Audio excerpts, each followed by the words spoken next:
Well, hi, everybody. Thank you so much for joining.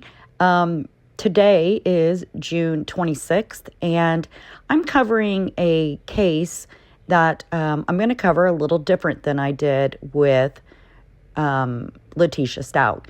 I'm not going to run this as a live, but what I plan to do is give daily updates on the trial. So with that said, this trial is Ronald Anthony Burgos-Aviles, 33 years old, from Laredo, Texas. Now, the testimony just started today. Ronald was a Border Patrol agent, and he's been accused of murdering his lover and their young son. He's been charged with 2 counts of murder in the April 2018 deaths of Grizelda Hernandez, 28, and their 18-month-old son, Dominic Alexander Hernandez. In a news conference the day after the brutal murders, the Laredo Police Department chief said that Burgos-Aviles was identified as a person of interest within minutes, in part because he stayed at the scene and called 911 asking for an ambulance to be sent. A wrongful death lawsuit was filed by Hernandez family, and that alleges that Burgos-Aviles began a relationship with Hernandez while living with another woman with whom he had children. Hernandez revealed she was pregnant and initially told Burgos-Aviles that she intended to raise the child on her own. That child, Dominic, was born on July 26, 2016. Hernandez eventually decided to return to school in hopes of pursuing a career as a nurse.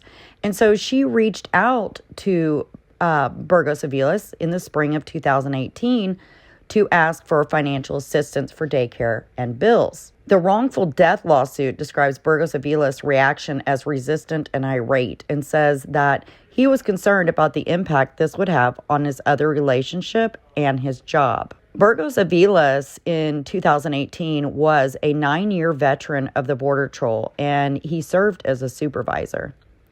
He allegedly asked Hernandez to meet him at Father McNoby Park on April 9th, 2018 with their son. This meeting was a setup by the defendant to rid himself of his perceived problem, the wrongful death suit alleges. Upon information and belief, the bodily injuries inflicted by defendant did not kill them instantly, and both had to endure excruciating pain and suffering of the attacks before finally succumbing to their injuries and passing away.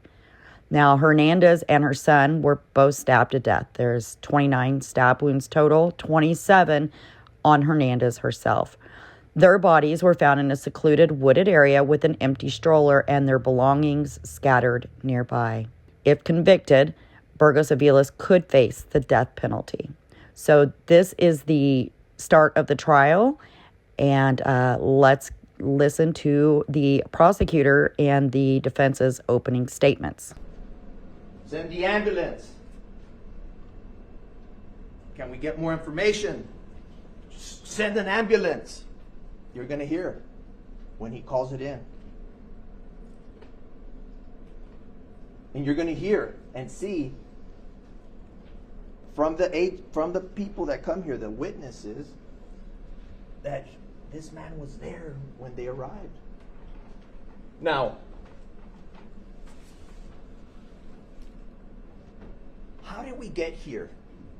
And this story, I cannot tell you this tragic story without telling you the beginning. Because there is a beginning, there's a middle, and there's an end. The evidence will show in this story that Grizelda met this guy who told her, the evidence shows, that his name was Anthony Burgos. That's very important. She knew him as Anthony. She got involved with him in 2015. You're going to learn that through her friends and family. She got involved with him in 2015. The evidence will show, and it'll come out, that he was married. They had 2 little boys. They were having this secret relationship. where they would see each other. You may even hear during this trial, friends with benefits.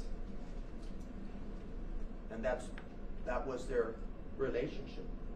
They would get together to have a good time. But she got pregnant in 2015. She gets pregnant. On July the 26th of 2016, July the 26th of 2016, little baby Dominic Alexander Hernandez is born.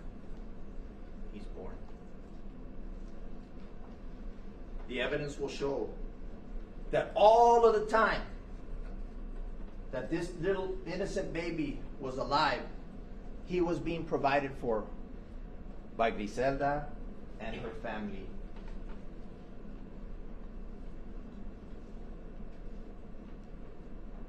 Not once, the evidence will show, not once did this man who sits here today ever take responsibility for that innocent baby.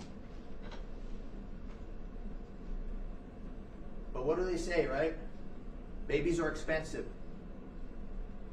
Grizelda had dreams. She had hopes. She had goals.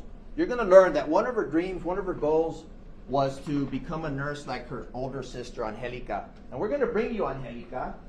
And Angelica is going to be a very important witness in making the connection between her baby sister and this guy that they know as Anthony. Because their meetings were secret, the family didn't really know much about Anthony. And Grizelda protected him. So much so that for the first 18 months of Dominic's life, she made herself financially responsible for Dominic. You're going to learn that she wanted to be a nurse, but because of the financial strain that was going on in her life, she needed help. You're going to find out through the evidence that she was supporting her baby in the daycare through student loans. But student loans can only go so far. Right? Baby needs daycare. Grizelda needed help. And how do you get help in the state of Texas? Child support. And Grizelda did what the right that every young woman has who becomes pregnant when there's a father who does not want to make himself responsible. She exercised her right to go to the Texas Attorney General and begin the process. You will see the evidence of her trying to say, hey, help me out. Help me out. But no help was coming. So what do? So the chronology is going to show that in 2017, in December, she starts practicing how to tell him, hey, I'm going to have to go to the Attorney General. In January of 2018 is when she says, I need help. I'm thinking about going to child support. Can you help me out? This is when, and the evidence is going to show, and you're going to have to pay close attention to this. This is when the Facebook activity is going to spike up with their communications. Every time she brings up child support, what he does is deflect the subject by using humor, talking about sex, giving her guilt trips. You're going to see this pattern, right? But he's not showing rage. He's not showing anger. You'll see the communications. And it's not, how's Dominic? El nene, the baby, or the baby. But he doesn't use Dominic's name.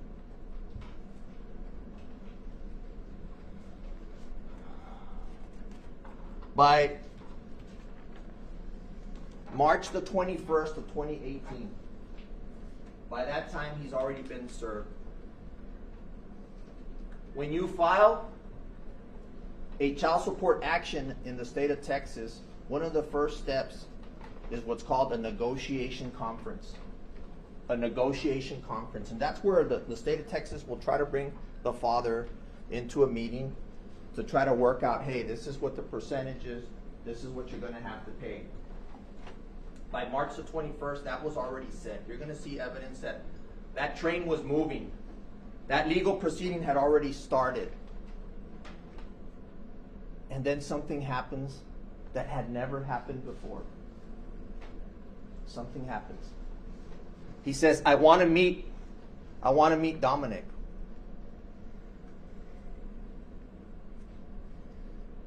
And I guess through the pressure, something else comes out through these Facebook communications.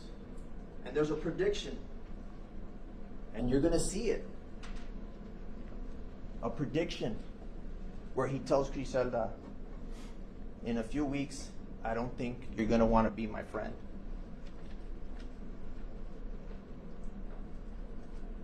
Real subtle.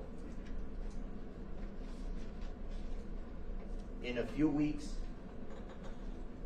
I don't think you're going to want to be my friend.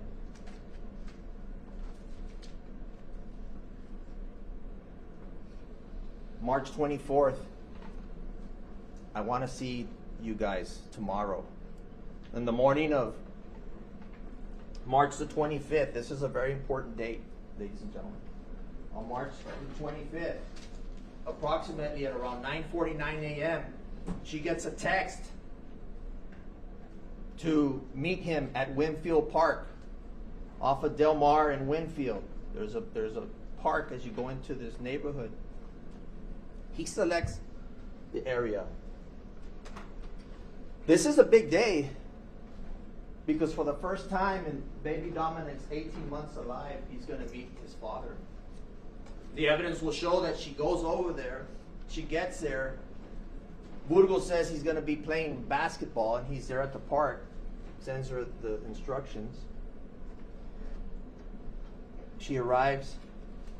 She shows baby Dominic, introduces baby Dominic to his father.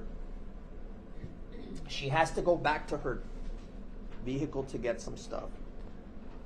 So she gives the baby over to the father. Something that maybe she shouldn't have done.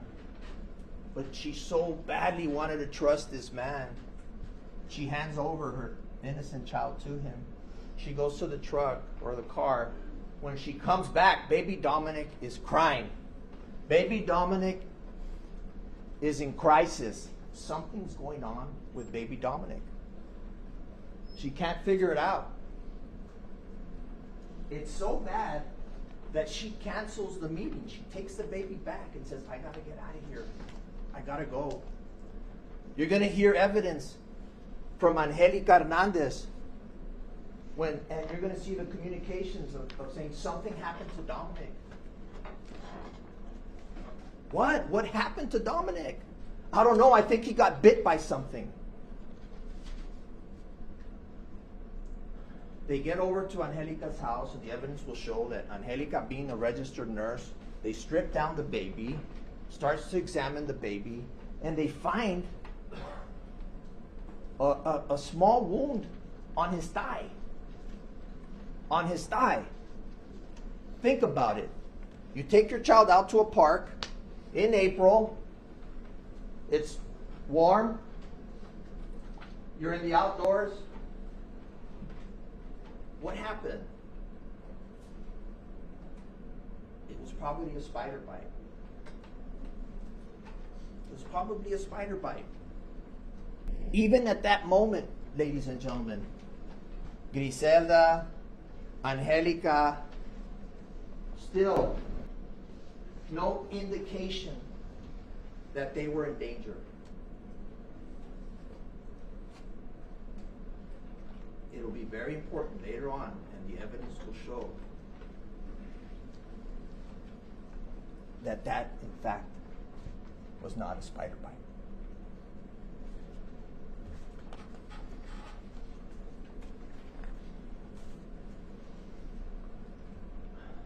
You're going to hear evidence and testimony that over the course of the next 15 days, from March the 25th up until April the 9th, and you're going to see evidence that baby Dominic's leg did not heal. It did not heal. It got so bad, ladies and gentlemen, that you're going to see that he was unable to stand. He could not walk. This is an 18-month-old child that was running around like any toddler up until March the 25th. And after March the 25th of 2018, he was dragging himself, crawling around. The mama was worried. She wanted answers. You'll hear from Dr. Rodriguez, one of the physicians, a pediatrician that went to go see him. They took baby Dominic. And what do doctors rely on when it comes to children? First thing they're going to ask you is the history. And you're going to have Dr. Rodriguez come here and he'll talk about the history that was given to him by the mother. It was a day or so after the injury.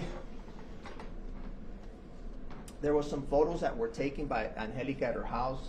She had instructed her sister to show them to the doctor. She didn't show them to the doctor. The doctor went based on what he was being told by Mama. Mama was telling him that it was a spider bite. So the evidence and the protocol you're going to see that was followed was that of a spider bite treatment. Antibiotics, other, little anti-inflammatory type things. And you know what? It's always easy to go back and say, if we would have known. Because it was a hole. You're going to see it, ladies and gentlemen. We're going to show you the pictures. That on his little left eye, he has a prick, a hole. But what caused it? What caused it? And we're going to bring you evidence that is going to be a very plausible source of what caused that injury. I won't say it now, but we'll bring it to you. Can wrap it up, Johnny. I'll finish up with this. So I can have 5 more minutes. 10. That morning of April 9th, she goes. She's going to go meet Anthony. She's going to meet Anthony. She calls her sister Angelica, and she tells her, "Can I borrow your Mercedes?" She says yes. Angelica picks her up. She goes and drops Angelica off. Then they go to Chick-fil-A. They buy one of his favorite meals, a chicken minis, and this is at 8:14 in the morning. After that, the evidence will show that they deliver the food to Angelica at work, and she makes one more stop at Adriana Flores' house. We will bring you Adriana Flores, the last person to see her alive. Now, Adriana would have told her, "Hey, I'll take care of the baby." And she says, "No, I'm going to go see the father at Father Magdalene Park. I'm going to go see Anthony." She leaves. She goes. She gets to the park at 9:09 a.m. We're going to show you video of the car driving in, the white Mercedes sedan, as she drives in and out of the different parking spaces. She waits. There's a Snapchat text that she gets. We figure the evidence will show that's her indication to go. She loads her stroller. She loads Dominic, and she starts the 10 to 15 minute walk over to Father Magdalene Park. And when she gets there, she's killed. Now we have a double murder on our hands, and the Laredo police are in charge of unraveling this tangled web. And we're going to bring you those witnesses. We're going to bring you family. We're going to bring you friends, Border Patrol and police officers that will give you facts and show you how the evidence shows that this man used his skill, used his training, used deception, and used extreme violence to carry this out. One of the most shocking, and I need to say this, one of the most shocking moments in this case is going to be when they discover his identity. You're going to hear from Sergeant Gilbert Benavides, one of the officers who identified the vehicle, and they run the license plate. When he runs the license plate, it gives an address to Angelica Hernandez.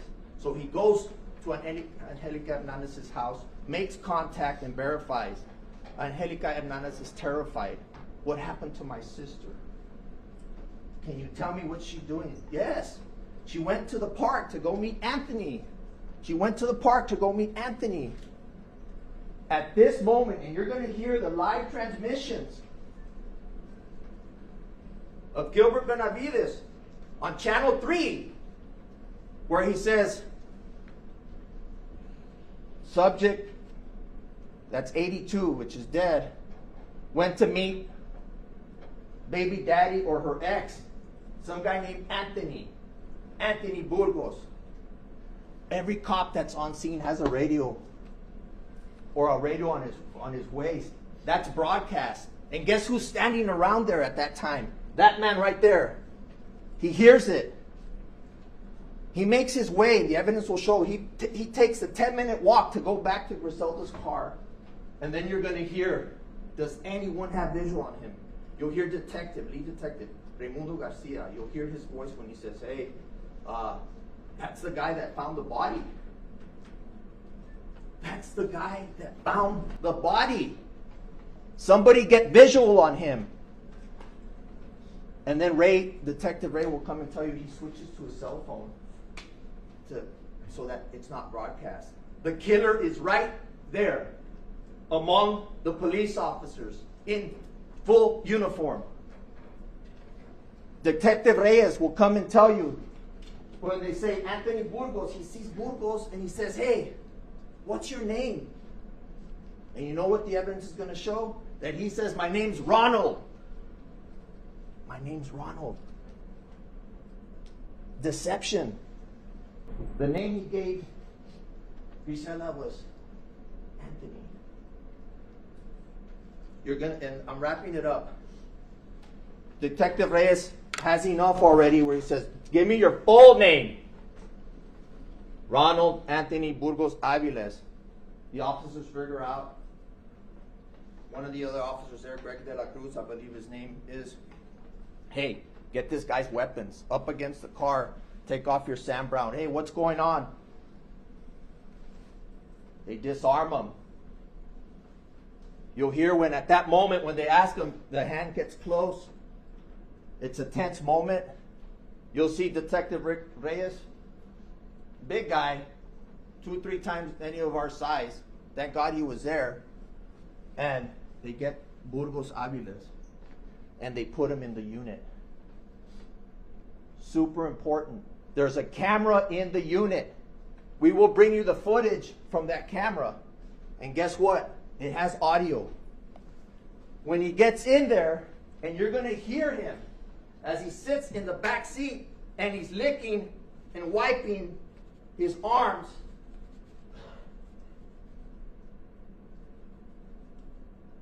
Teléfono. He says that. Teléfono. Where are the phones? They're in the truck that is at the crime scene under his vest. The very phones that we used to tell us that story. Detective Garcia will bring you all of this evidence. You'll also hear experts. And in the end, Dr. Stern, our Webb County medical examiner, will tell you, in her opinion, that the injury caused to baby Dominic's leg was caused by a needle, between a 14 to 18 gauge needle. Something was injected into that child. It was too late now because the baby was now dead. There was nothing else that can be done.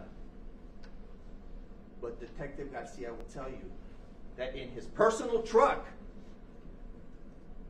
in his lunchbox, guess what we found? Syringe and needles. Syringe and needles.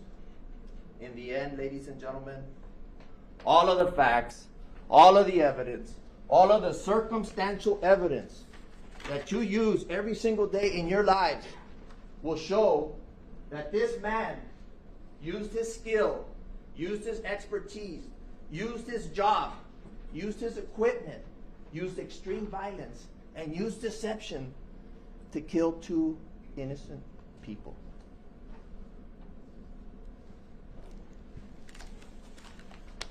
Thank you, Danny. So, wow, what a powerful opening statement by the prosecution. It seems like they have a very, very well laid out case. So next, let's listen to the defense. And I think that you're going to see that it's the complete opposite of the prosecution. Your Honor, counsel, members of the jury. April 9, 2018, the date of the murders, is a total aberration in the life of Ronald Burgos.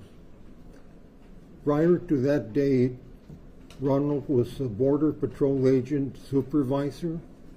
He had a home where he lived with his wife, Amy, who is a U.S. Customs and Border Protection agent, and their two children, Gabriel and Damien, who were 10 and 3 years old at the time. On April 9, 2018, Ronald, who has no prior criminal history whatsoever, was accused of the murders of Grizelda and Dominic Hernandez. This is an enormous anomaly, an aberration in Ronald's otherwise normal, law-abiding life. And now in this trial, Ronald is literally fighting for his life. As his lawyers, we have the duty to render effective assistance of counsel. The right to effective assistance of counsel is a constitutional right that every person accused of a crime has. And we have the duty to screen the evidence, to contest it, and to make sure that only evidence that is credible and reliable is considered by you so that you can accurately determine the truth or falsity of the disputed facts in this case. For example, the state will present evidence from an expert in historical cell phone tower analysis. And they will do that in an effort to show Ronald's locations at particular times of the day on the morning of April 9, 2018.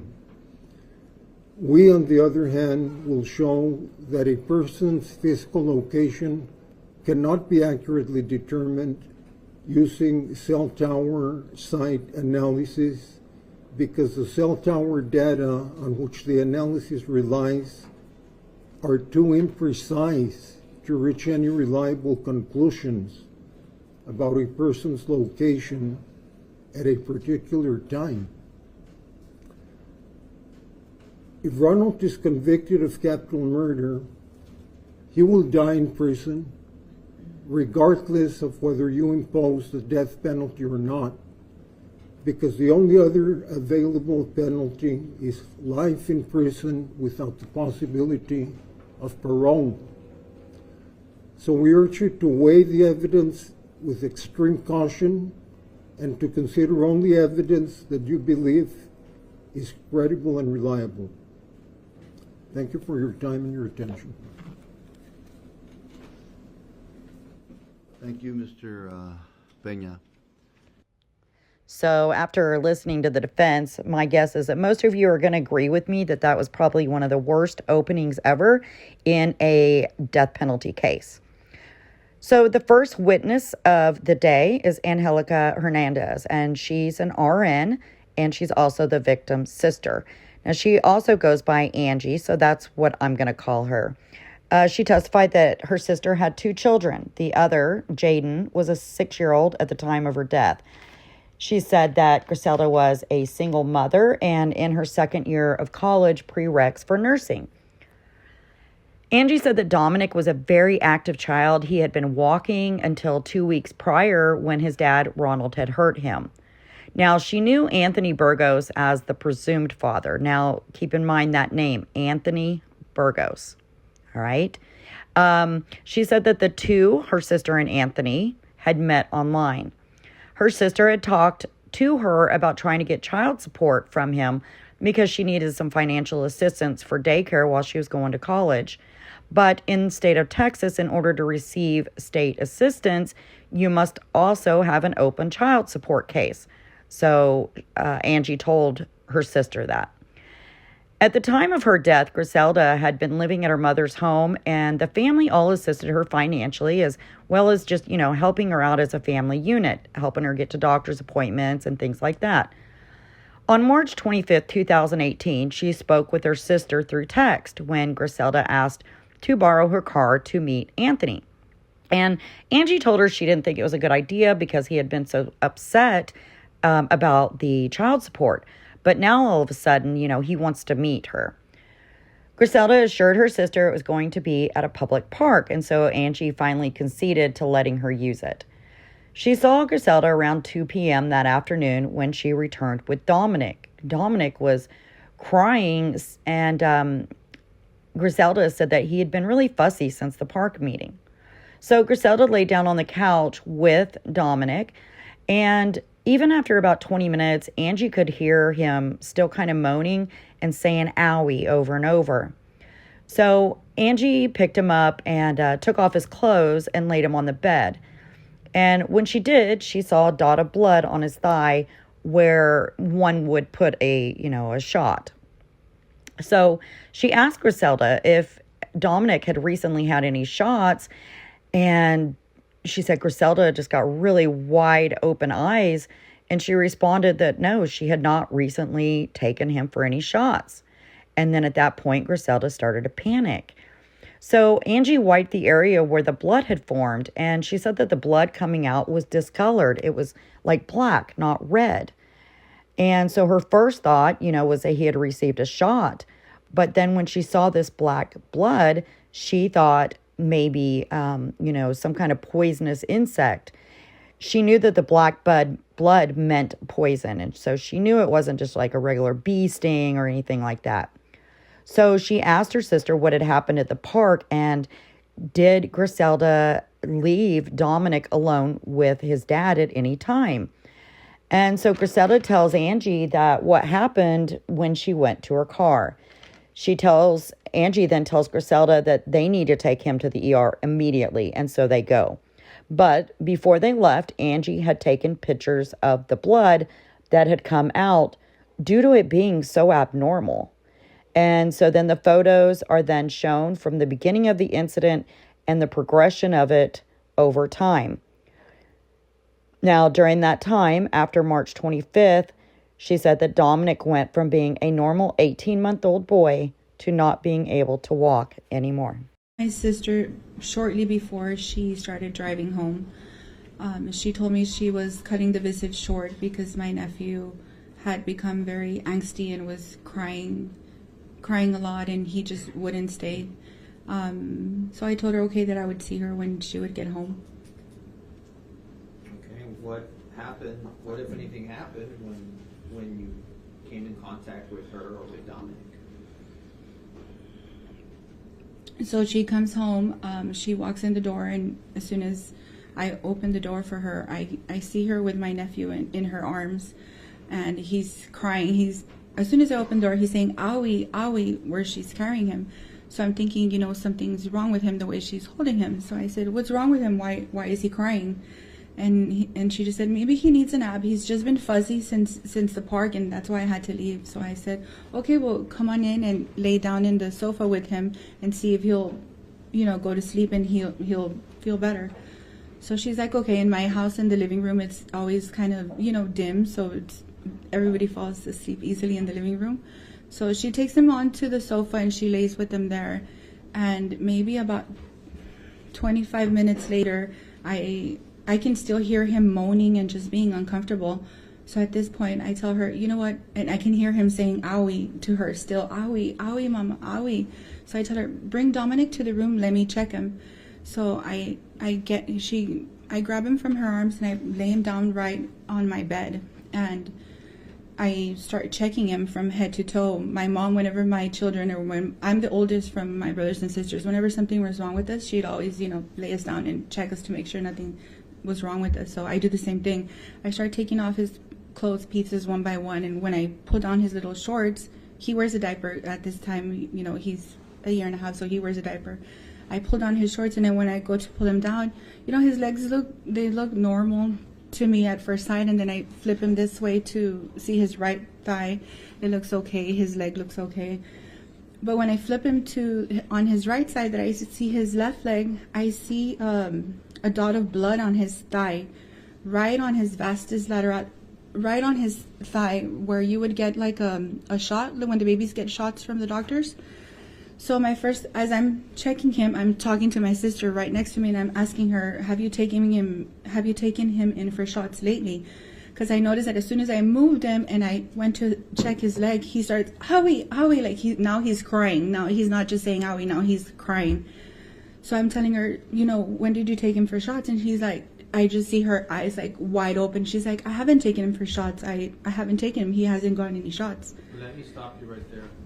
You see her eyes get wide open. What is her demeanor, if any, at this moment? How is she acting? I just feel at that moment when I ask her, she just goes into straight panic, because then she starts telling me like, "What's wrong with him? What's wrong with him?" And I just tell her, hold on, let me check. And like, I'm trying to calm her down, because she's screaming, she's frantic, she's just freaked out. And I'm checking Dominic, and when I go to wipe the area with my hand where he had the blood on it, the little scab, whatever had formed, it wipes off, and then we start seeing black, like his blood was not red, it was like very dark, like a brown blackish color. Let me ask you though, is she crying? She's at this point, she's already crying and screaming, and my kids can hear her in the salon. They all kind of rush in the room, and I tell her to calm down. I actually scream at her and tell her like, "Calm down, you're scaring the baby," because the baby's crying, she's crying, and she's hysterical next to me, asking me what's wrong with him. I don't know what's wrong with him. I'm checking him. Okay, so let me just take a question and answer. So you're a registered nurse, right? Yes. Okay, you have training. Yes. Right? Here you have a baby presented with a wound or some injury, correct? Yes. What is the first thing you do as far as trying to find out what happened? So my first thought was a shot, because like I said, the side of his leg, this muscle right here is where we put shots when you put shot in a baby. So that's why I'm thinking that. But when she says no, that I see the blood coming out, I'm thinking maybe an insect bite. And, I've asked myself after that question, why didn't I think like a bee, a hornet, something that stung him? Because I've gone stung by bees and hornets and no black blood comes out of it. So what I'm thinking is, if black blood or dark blood is coming out, there's something poisonous in there, like something is reacting with his blood. So when I go to squish it out and I'm telling her to calm down at the same time, it just keeps flowing. And I keep wiping it off at this time with the cloth, and it just keeps coming out. And she's freaking out because what she's seeing. And I'm trying to stay composed, but I'm here that he doesn't have a shot, and I'm thinking maybe something bit him at the park. Okay, but so if you could just slow down a little bit. But what, if any, information did you find out? How and where would Dominic be bitten by an insect? So I asked her if, what happened at the park while I'm checking him. Did the baby fall? Did you notice anything bite him? Did you not leave him unattended for a while? Did you leave him alone with his dad for any amount of time that you maybe didn't see? And I feel that's why she went into panic mode, because she did leave him alone with his father for momentarily, I don't know how long. She tells me that she went to the car to get the sippy cup and some snacks that she had for him, and on her way back, Dominic's father is facing the park and is holding the Dominic on a bench, and I imagine he was holding him like this, because that's what she modeled to me when she was showing me. And she hears his dad speaking to him about him being present in his life, because he doesn't want Dominic to go through what he went through when he was small, that he was raised by his grandmother, and he's going to be there for Dominic, and he's going to be present in his life. So my sister tells me that she took a while to get to him, to allow them to have that moment. The bond. Yes, and when she starts walking a little faster because she starts hearing Dominic kind of cry or I don't know, be uneasy. But that was the only time she left him alone that she wasn't watching. Okay. So the visit with his father was short then. She cut the visit short because after that he wouldn't stop crying. He was just uneasy. Now, so your nephew presents himself. He's got this you describe as a brown or dark, like a black blood coming out of this wound. What, if anything, do you do next? I tell her that we have to take him to the ER immediately. Because one, she just told me the baby didn't get any injection. So if this thing that he has is, he didn't have it before and he just got it now, and he's in pain, and it's not blood where he cut himself, that blood's coming out. I tell her, you know what, we need to go and we need to go now. So I leave my children at home. I leave with her to the ER, and we get there, they check him out. Before we leave, I took pictures of his leg, of the blood that was coming out. Okay. I just never seen that before. I just felt it was important for us to take the pictures because I don't know when we get to the ER if it's still going to be bleeding or not, but I wanted them to see what it was like when I found it.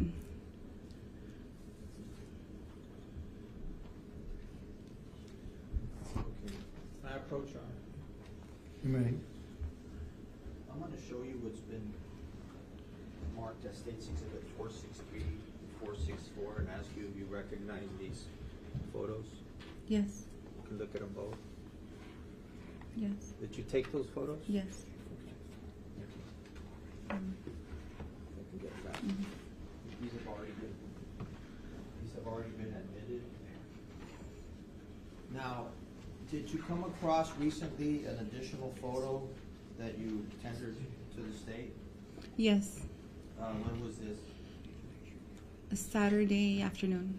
Okay, so just this Saturday, you came across another photo in your phone? Yes. Okay. I'm gonna approach one. I'm gonna ask you if you. That's Yes. States Exhibit 484. Do you recognize that photo? Yes. I took this picture. You Yes. took that picture? Yes. Also. It was outside my mom's house days after the incident. Okay. And I was telling my sister to take pictures on a daily just so we can see it was getting better or worse. So you wanted to document the injury. Yes, that's correct. So the first two photos I showed you, those were actually that day. Yes, that's correct. And this was at Days after. Days Mhm. after. Okay. This one would not been admitted, Your Honor, but I'll tender it to you. What number is that? Yeah, 484, and I'm sorry, I missed this one, 484.1, which was also you brought to us, That's correct. That's correct. and this was also taken by you, Yes. and just recently discovered. Yes, Saturday afternoon.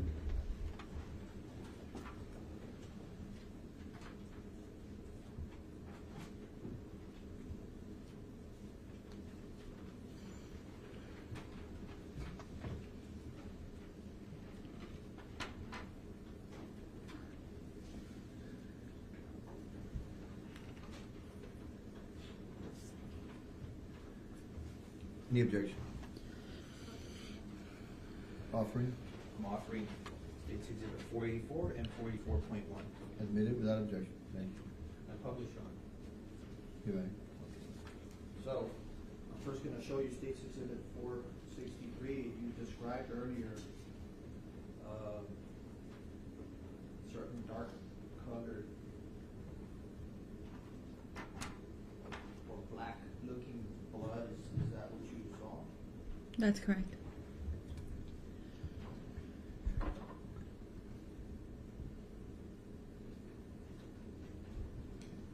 Do you know whose hand this is looking at? Yes, it's my hand holding him while I'm taking the picture.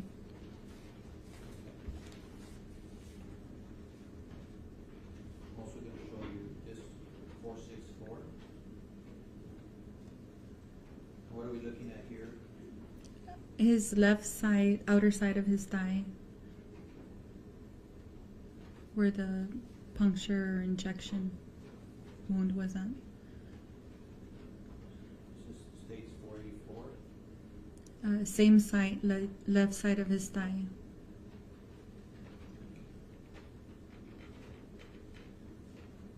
And 484.1. Same side, my nephew's left side of the thigh. How, being that you were around your nephew, how was this injury affecting his mobility? After March 25th, after that day, he went from being a normal 18-month-old, I can run, everything, walk, to not being able to walk anymore. Days after, if I'm not mistaken, it was on March 29th, I received a text message from my sister asking if she could borrow my walker that we used for our children when they were about 9 months old, when they were learning to walk, because my nephew could no longer walk. Did you guys engage in communications again by text regarding the leg or the injury to the leg?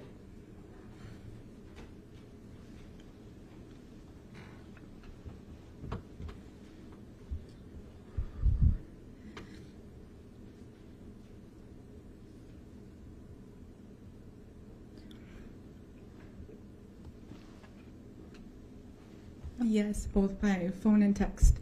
Okay. Let me approach you. I'm going to show you what's been marked as States Exhibit 491. Ask you to look at these text messages and see if you recognize the communications that are contained therein and if they are between, in fact, you and your sister. Yes, that's correct. Okay.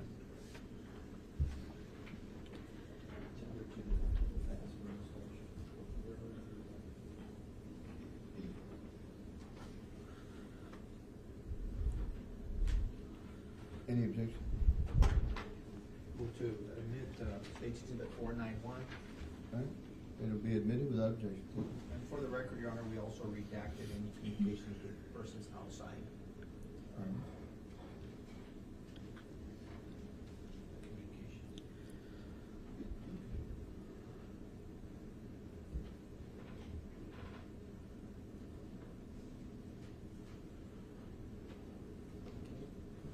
So,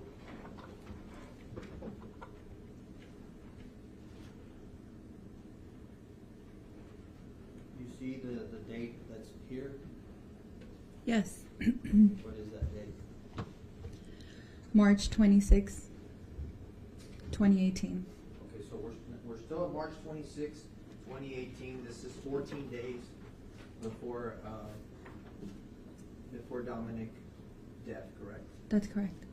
And this is after the child support petition has already been filed, correct? That's correct. And this is after the meeting between Dominic and his father for the very first time they meet. That's correct. So tell us what's going on.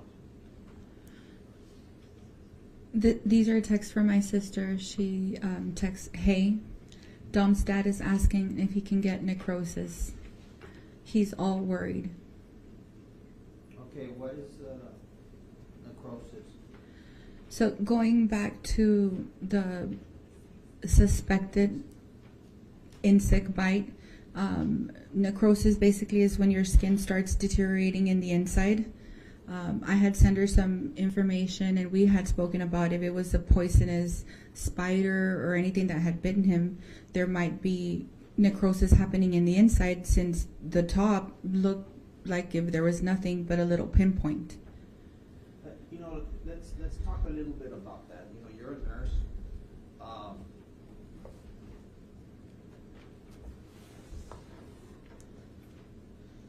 You went with insect bite, right? Yes, Initially, when you first saw the baby, you thought injection, correct? that's correct.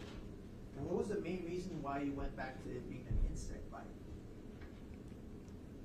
Because she told me herself that she had not taken Dominic for any injections. So I trust her. That just went out the window, no injections. So I'm seeing black blood. I'm thinking something bit him. I'm thinking something poisonous bit him. I've gotten bit by ants or hornets, like I said, or bees. So I know it wasn't that. It had to have been something that caused his blood color to turn otherwise. I don't know any bug that's been my children or myself or my brothers or sisters that has been that color. So I'm thinking poisonous, something poisonous is causing this color change. Time is of the essence. We need to do something.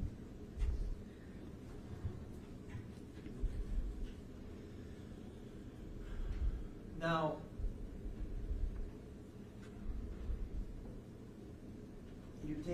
does the fact that he had been outdoors at a park also have something to do with it? That's mainly why I thought it might have been an insect of some sort. He was around trees. Maybe there was foliage on the floor. Something could have been hiding wherever he was running or in the swings or play sets. So I'm thinking he got, either stung or bit by something. I'm just gonna go up here and if you know, I'm gonna show you something that these text messages contain. If you understand.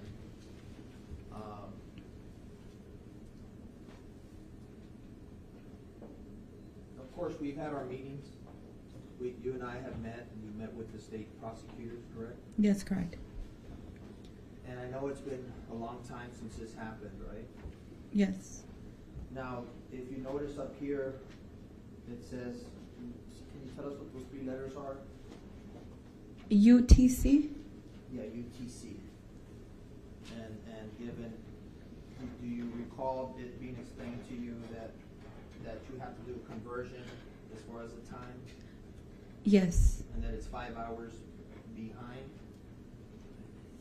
I was not sure how many hours, but yes, I know there had to be a conversion on that. Okay.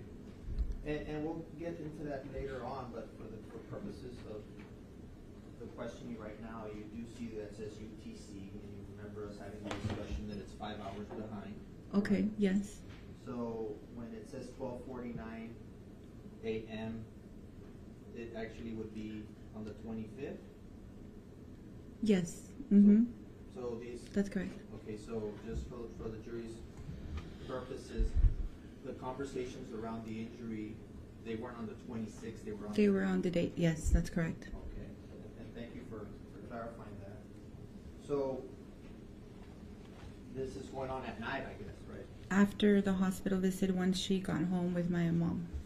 And you guys are texting all up until midnight and a little bit past, maybe? Yes. Okay, very well. So then, let's continue on here. Where did we leave off? Mr. Hernandez, can you, Yes. I wanted to see if you could finish the exhibit, then after that, have a bench conference with you all. Okay. Thank you.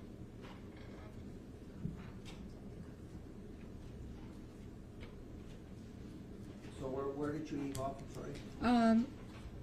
I left off. I already read the top portion. I need to read what's right there on a little bit higher. No, I mean like there, where it says yes. Okay. So the response to her messages about the necrosis and the higher messages, my response was yes, yes, he can. He and we should all be worried. And it says, yes, pobrecito ma. I believe, if I'm not mistaken, this was a chat between my mom, her, and myself. What do you mean by pobrecito? Well, because if it was something poisonous, what I was thinking, a poisonous spider, that's very, very painful. I've seen what I thought at the time. I'm thinking brown recluse or black widow, something poisonous, and I've had patients that have come in weeks after them being bitten, and it is just, it's bad. It's very painful. It's very painful to get treatment to correct it. It's horrible. And pobrecito means poor, like Yeah, like poor child. poor child. It must be very painful for him. And I know you're not. I'm kind of asking you to translate, but not really. Right? Pobrecito means like poor child. Yes, that's correct. And then keep going.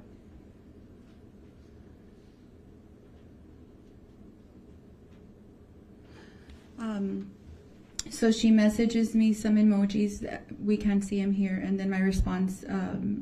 She says, "I'm going home right after." Do you happen to remember what those emojis were? If you do. They most of them were sad emojis from me and from her, again, because we're talking about how painful this must be for him. So they were all sad emoji faces. And what is that? Well, again, meaning like poor child, like the frowny face on the emoji. Okay. Go on. So she messages, "I'm going right after," and then I message yes, and I'm telling her to measure his thighs, and to take pictures, and to check him in good lighting. So I say, "Just measure his thighs and take pictures, check him in good lighting." She responds, "Yes, I will," with some emojis. And then I respond with emojis, and then I respond, "Keep me posted." And this goes late into the night of the 25th, correct? Yes.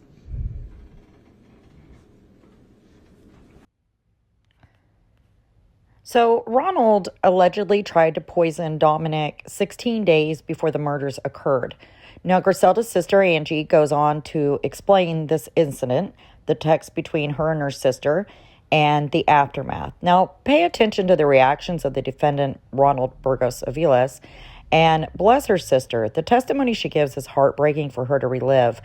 And my guess is she feels some responsibility by not recognizing that his leg injury wasn't by a poisonous spider or anything else. Truly, she would have had no reason to think differently. She had absolutely no reason to think he had been injected by something. And I pray that she forgives herself. Dominic saw multiple doctors, and there's no way that Angelica could have seen this coming. So Angelica then goes on to testify about the day of the murders, April 9th, 2018.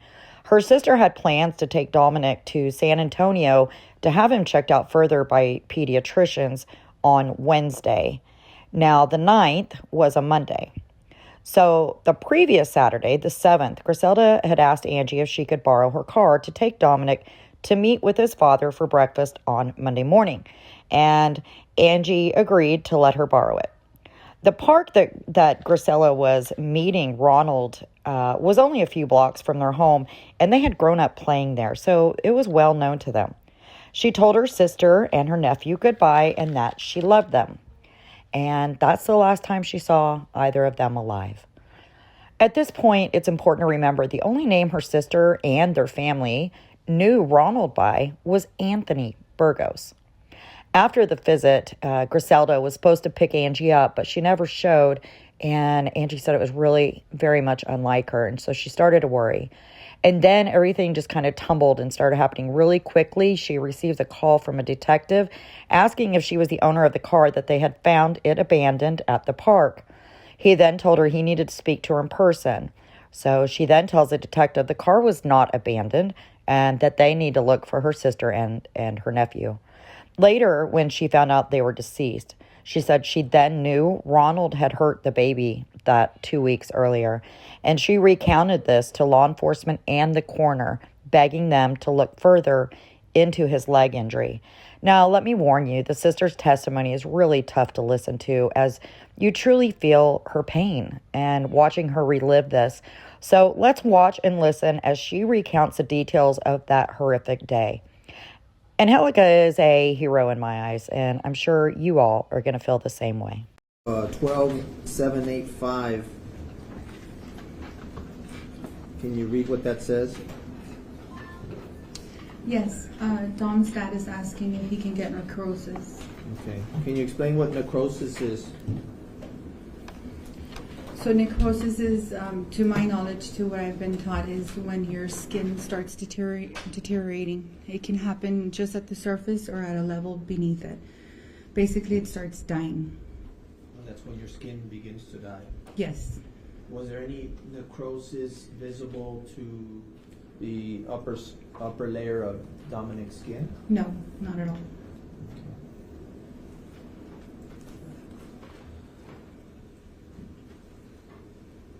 To your knowledge, did your sister continue to seek medical attention for the injury? Yes, after the visit to the emergency room, she contacted the physician for my nephew, Dr. Antonio Rodriguez, to set up an appointment. But it was a little bit too far along, so she decided to set up the appointment anyways. But she took him to Vital Med. Okay.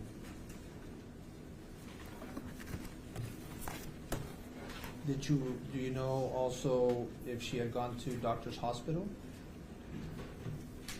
I took her to Doctor's Hospital. You took Grizelda and baby Dominic to Doctor's Hospital. Yes. The day of, after we finished checking him, we took him she got to my house approximately about 2:30. By 3:30, we were already en route to the hospital. Okay. These are hospital records from the visit at the ER. Okay, so at Doctor's Hospital, please tell the jury what happened. We get there with baby Dominic, and he's taken, after we shared Dominic's name, date of birth, basic demographic information, to the ER front staff. He's taken to the back referring to get examined by the nurse practitioner or nurses that get to check him. My sister goes back there with them, and I can see her from afar talking to the nurses about Dominic as they are checking him. And what sort of treatment do they do for him? They did an x-ray, if I'm not mistaken. They also did a lab draw for lab work, basic vital signs, respirations, temperature, blood pressure. They checked his oxygen level. Okay. I believe, I know when we left, she left with the prescription for an antibiotic. I believe another one for a steroid. I believe it was some type of prednisone. And ibuprofen for pain. Okay. I'm showing you from the medical records. Do you see here where it talks about, if you could read this line? Instructions provided for allergic reaction, insect, local cellulitis, child. Follow-up and or special medication instructions. Okay, so, and then also the medications you just mentioned, right? Yes, cephalexin, which is the antibiotic, and then prednisolone, which is the oral suspension of the steroid. Where did they get the conclusion that it was an insect bite? I imagine they came to that conclusion after after my sister shared in the ER that he had sustained an insect bite or some type of bite to his leg. How much time had passed between the injury and this visit to the ER, do you know? We were there within the hour of my sister getting home. However, I don't know at what time he sustained the injury at the park. Okay. So you finish up with that treatment or the diagnosis that it's an insect bite, correct? That's correct. And he's given those medications. That's correct. And what if anything happens after that? We go home. By this time, my mom has already shown up at the ER. So my sister leaves with my mom and my nephew home, and I leave to my house. Okay. Now let's get to the 26th of March, which would be the next day. Okay? We're going to move into the next day. Did you have the opportunity to communicate with your sister by text? Yes. And what was the general subject matter about that? Following up to see how my nephew was doing. Okay. I'm going to ask you to look at that. You recognize that document? Yes, I do. And what is that document? These are text messages between me and my sister. Tender.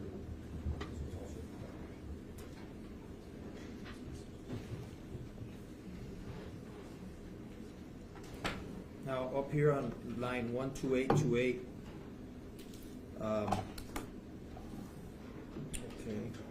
okay, do you recall what those web searches were for? Yes, I was sending her, I was sharing a link with her. The first one, if we were able to click on it right now, it should be a charting schedule for dosing for, if I believe it was Tylenol, and the bottom one is for Benadryl. Okay, and those are websites you sent her? Yes, that's correct. Okay. Then on line 12841, if you can. That is me texting her to see how, it says, how's Dominic? The following line says, how did he pass the night? And I'm telling her, jumping in the shower, don't forget his medicine right now. I was reminding her of the dosing schedule. Okay. The following message says, it's from her to me. It says, I see him the same, foot still swollen, his thigh is still swollen and hard. He didn't cry all night and slept, but I woke up to check on him and give him his meds at their times, and he took them. No fever or vomiting, and his abdomen is still soft. His foot is still cold.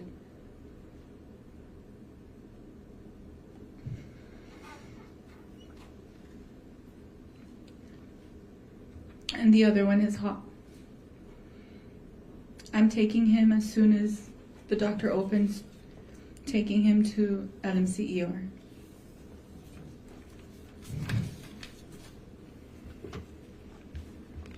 Do you continue texting that day? Yes. We'll start here at line 12847.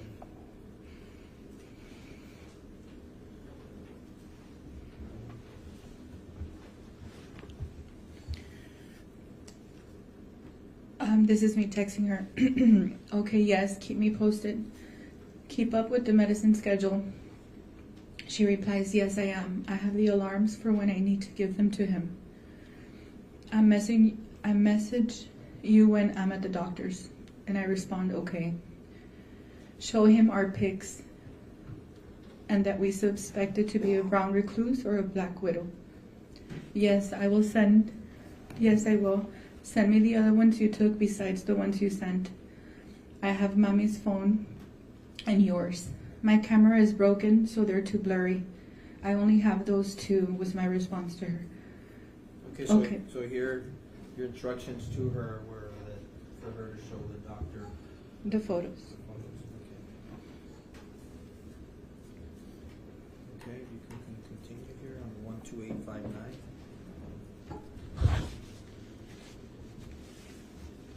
So she's Okay, I'll let you know what they tell me.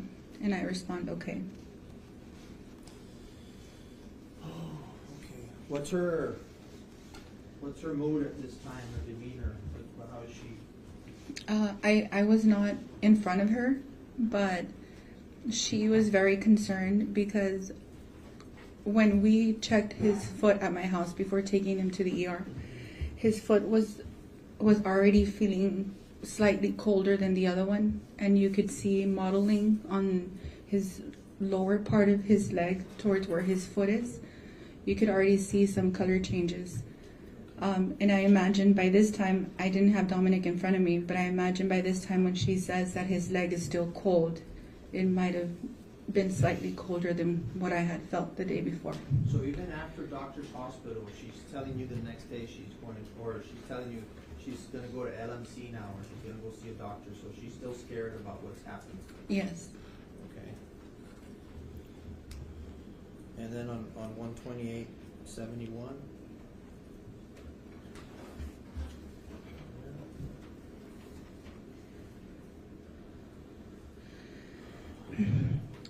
This is from my sister. Stupid doctor didn't want to see Dominic until 2. I brought him to Vital Med on McPherson. My response, okay, great. My response, he's an idiot. Okay, so you guys are pretty much being frustrated about what's going on, right? Yes. Okay. You want him to be seen. Yes. Does he eventually get to Vital Med? Yes, he does. And does he eventually get to see his pediatrician? Yes, he does. He sees my mom takes them to Vital Med first, and then they still follow up with Dr. Rodriguez as indicated by the ER. And you testified to this earlier, but prior to March 25th, Dominic was able to walk on his own, right? Even run. Yes, that's correct. Okay. Did he ever improve to the point where he could actually walk or run? He never, ever, ever walk again. Did you ever have to lend her anything as to assist him in walking? Yes, I'm not too sure if she messaged me or phone called me asking if she could borrow my stroller that I use for my son, Tristan. She had a stroller too, but once they finished using their stroller, she would always donate to the daycare, whatever, tools that she had for the kiddos so other kids from the daycare could use them. And none of us were using strollers anymore. The only reason I had mine is I had stored it in the storage. She told me she wanted to borrow the stroller to see if that would motivate Dominic to try to start walking again with the support of him being sitting and standing and not forcing him just to get up and walk. Okay. I'm gonna approach you on her. You may. I'm gonna go ahead and show you what I marked as case exhibits 497 and 499 and ask you to examine those and tell me if you're familiar with them.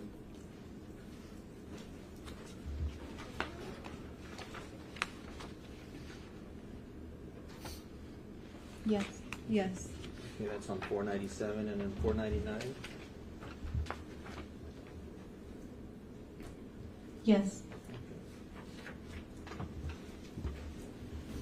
Can you read here on line 131, 51?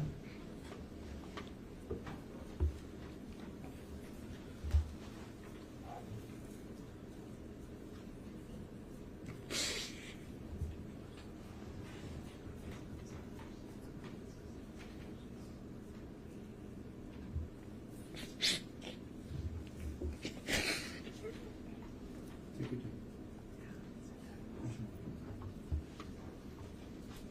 your time.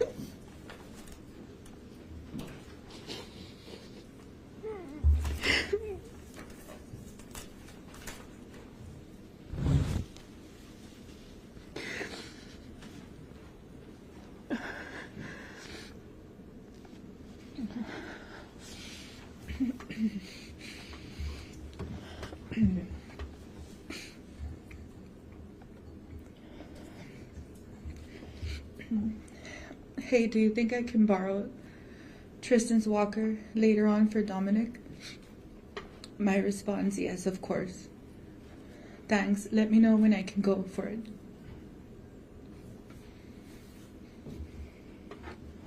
Then on the 31st of March, line 13280, you send this website. Yes. Okay. What was that website about? It was on brown recluse and the type of damage that's caused.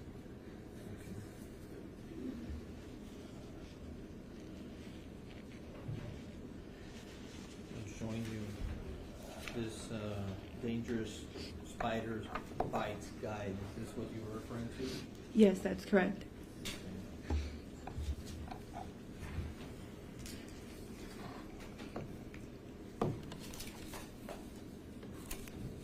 What exhibit number was that, Mr. Maldiva? So this is a message for me to her. I still go with the recluse still.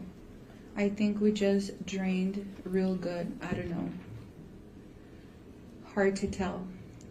Until when do I, this is from her to me, until when do I give his bite? Until when do I give his bite to heal?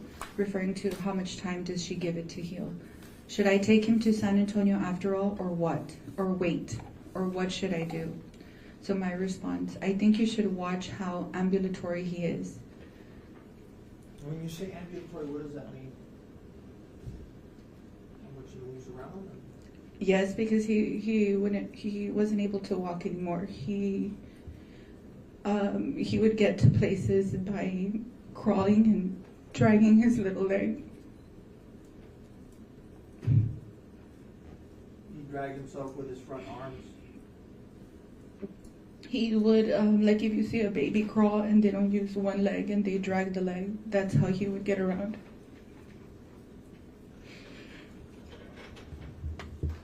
This is on the 31st, right, of March. Correct? That's correct. Already 6 days after the injury. Correct? That's correct. And he's still not able to walk. No. Okay. So if you can continue on 13288.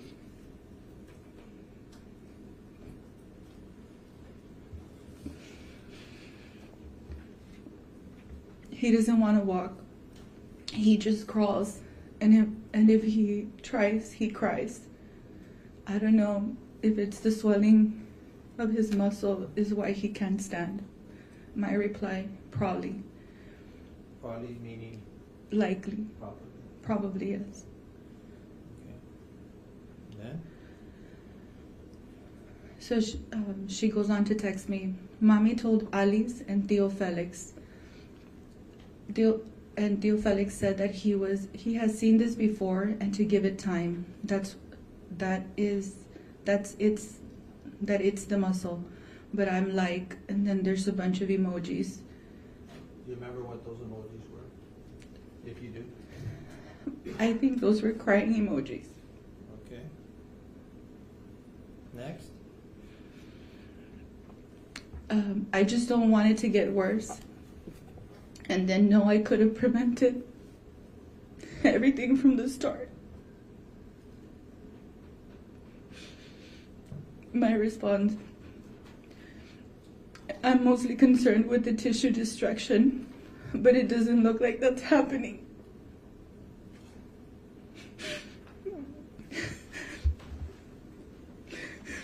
So I think he'll get better soon.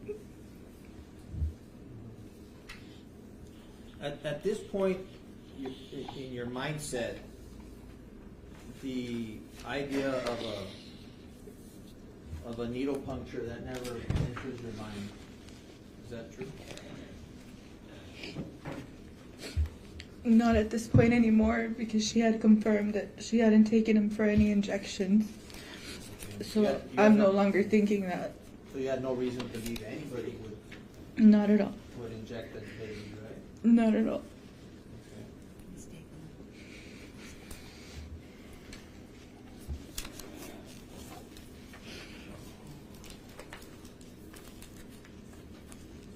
Now, did all of these conditions or concerns persist up until April the 9th of 2018? In other words, was Dominic's condition the same up until April the 9th? Yes, I feel he only got worse. Only got worse, okay. At this stage, what's the mindset that you have or your sister has regarding this situation? At this point, I personally, and my conversations with my mom and my sister, are that something is going on and none of us know what it is. And speaking of that, even you mentioned also about her doctor, but that he could only see him at 2 p.m. Did his pediatrician get to see him also? Yes, she took him with his pediatrician, and if I'm not mistaken, he saw him once or twice. Okay. And was it sort of what happened with the ER? Yes. That it was treated as a insect bite? That's correct. So there was no, and that was based on the history being provided by Mama, the Grizelda, saying, I think he got bit by an insect. That's correct. Okay. So, okay. So in other words, when he went to see his pediatrician, do you know if it was the same protocol? Yes, it was. Okay. And it was because One second. it was because One second. I could barely hear you, I'm sorry. Your Honor, I believe we're speaking about a time when the witness was not personally present. All right. So it's your hearsay? Say. I'll rephrase, Your Honor. I'll move on. All right. My point is that she had, do you know if she took him to her pediatrician? yes, she did. Okay. Do you know if there was any different diagnosis? It was the same suspicion that it might have been an insect bite. Okay. Did this condition persist around April the 9th of 2018, the day that Dominic was killed? Yes, it did. Okay. Let's go to that day, okay? I want you to go back to that day and tell the ladies and gentlemen of the jury what, if anything, happened on that day.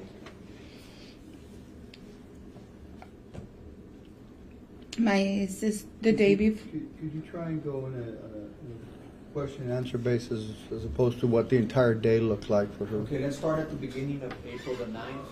And let me ask you this. Before April 9th, if you know, did your sister have plans to take Dominic out of town? Yes, she did. She was going to take him with my mom to San Antonio to get checked out somewhere, anywhere with a pediatric specialist. We don't have specialties, any type of specialty like that in Laredo. She was gonna go take him to get checked out Wednesday. Okay, on Wednesday. He was On the killed, 11th. Okay, on the 11th, but he was killed on a Monday. Yes, that's correct. Okay, so she never got to take him to a No, specialist. she didn't. Okay. Now, let's go to the beginning of that day in the morning. When, if any, was the first time that you spoke or had contact with your sister? I picked her up at about 7:40 at her house. I picked her up in Dominic. Okay, and in relation to picking her up, had she made any requests to you the day before? She had messaged me the Saturday before Monday asking to borrow my vehicle so she can meet with Dominic's father. Okay. Let me approach you on it. I'm going to show you what's been marked as Exhibit 493.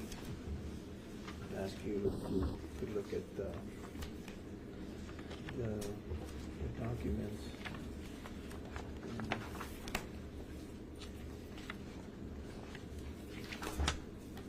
You recognize it? Yes, I do. Okay. And these are text messages between That's- you and your sister? That's correct. I'm showing you a document that's with line 13815, states Exhibit 493. You were just testifying that she would have asked you prior to Monday about borrowing your car. That's correct. Okay, so can you please read that? Text message from my sister to myself. Hey, I was going to ask if I can borrow your car so I can take Dominic tomorrow with his dad. Couldn't ask on the phone because Jaden is right here. Let me know. It'll be early, he said. Works at 11, I think. 8-9.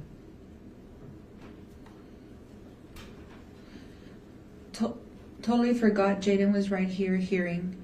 Hey, so I was going to ask if I can borrow your car in the morning to go have breakfast with Dominic's dad. If yes, I'll take it right back afterwards and I can get picked up there at your work so you won't have to bring me. Okay. Continue on the next. She goes on to say, if not, it's fine. I know you work tomorrow. It would be like 8-ish or 9. And then I reply, so you're going to drop me off? And she replies, yes, if you can. I'll take it to you as soon as I'm done. And then my response to her is, okay, what time do you need me to be ready? Her response is, what time do you need me to be ready?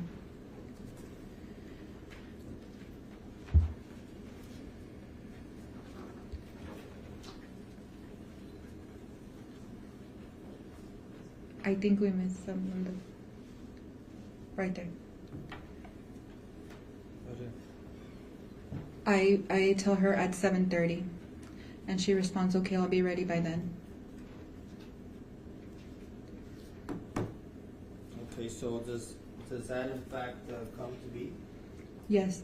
How does that happen that morning of the night? I leave my house in the morning with my oldest son in the car. I drive over to my mother's house. I pick her up and Dominic. She puts her car seat in the back for Dominic. She straps him in, and we leave the house to drop off my oldest son at Finley. At the time was the school he was attending. And then we leave to my work so she can drop me off. What kind of vehicle would she normally drive? She would drive my car.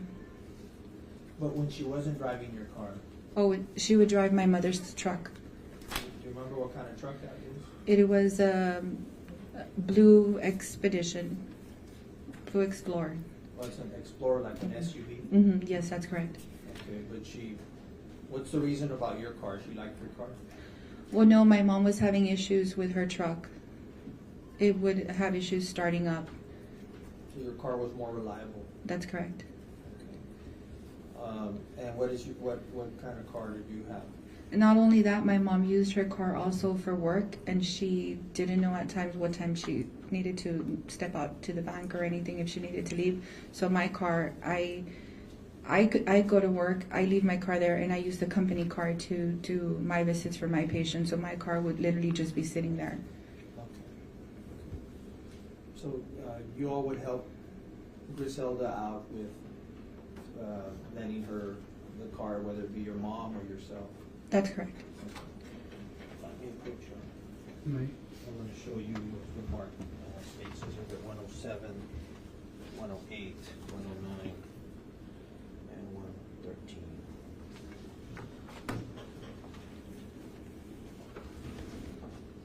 These, I recognize him, that's my car. Okay, I believe these have previously been I think they've been admitted. Yes.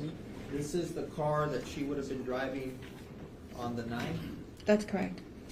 Okay. Do you know where this location is? Yes, Where? it's at the Father McNoble Park. The Father McNoble? Yes. Mhm. Have you been there before? Yes, we grew up in that park. We've been going there since we were school age. How far did you all live from that park? A couple of blocks from my house, just down the street. And what part of town is this in? Please tell the jury. It's off of Mines Road.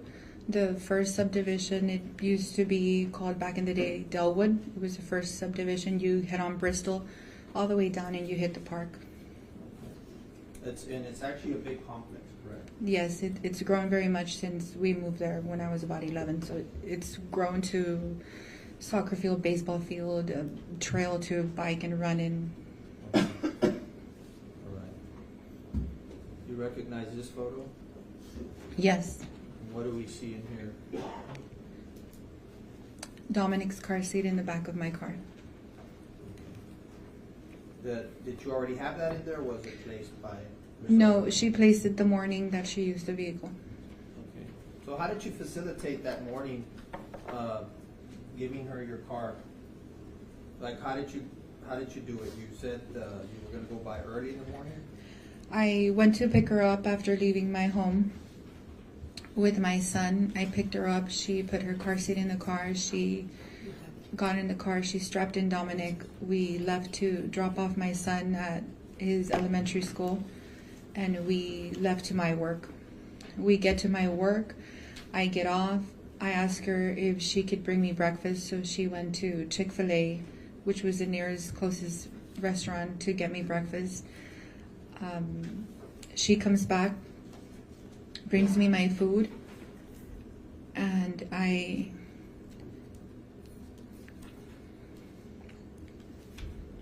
get my food from her.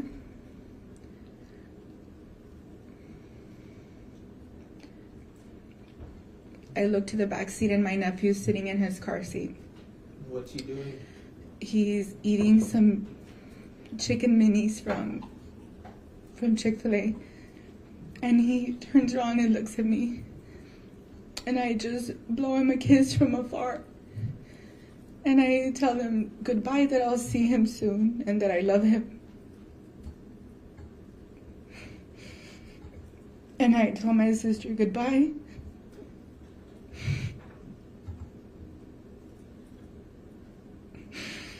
And that's the last time I saw them both.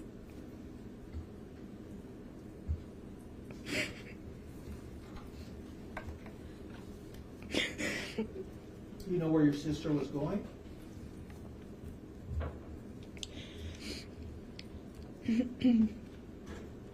Where was she going, if you know?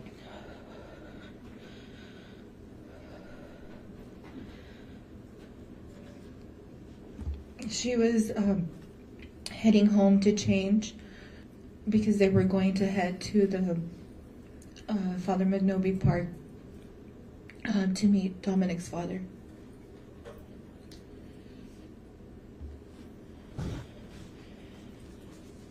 Do you know how many phones your sister had? Yes, she had she had two phones. She had one working phone, and she had another phone that she would carry for Dominic, and he would see, the little educational videos and songs that he would listen to on the phone from daycare. What was the name, the first name of the father of Dominic, as far as you knew? Anthony. Did you know the last name? Anthony Burgos. Are those the only two names you knew? At the time, that's the only names I knew. Okay. Now let's go a little bit further after that morning. The last time you saw her was after more or less 8:30 in the morning when she dropped you off your food. Did you ever try to make contact with her later that morning? I did, but she no longer answered her phone. When did you attempt making contact with her, or why? It had already been a little too long. She was going to come pick me up before lunch, and it was not usual for her to not call or text or send a photo of Dominic if they were out somewhere. Okay. What if anything happened close to the lunch hour?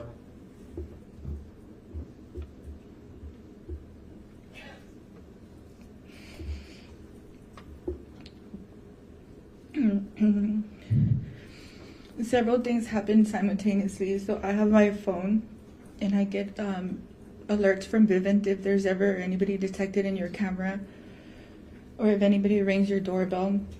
At the same time that I'm receiving these messages, my phone rings, and it's a call from an investigator or a detective. And Remember his name?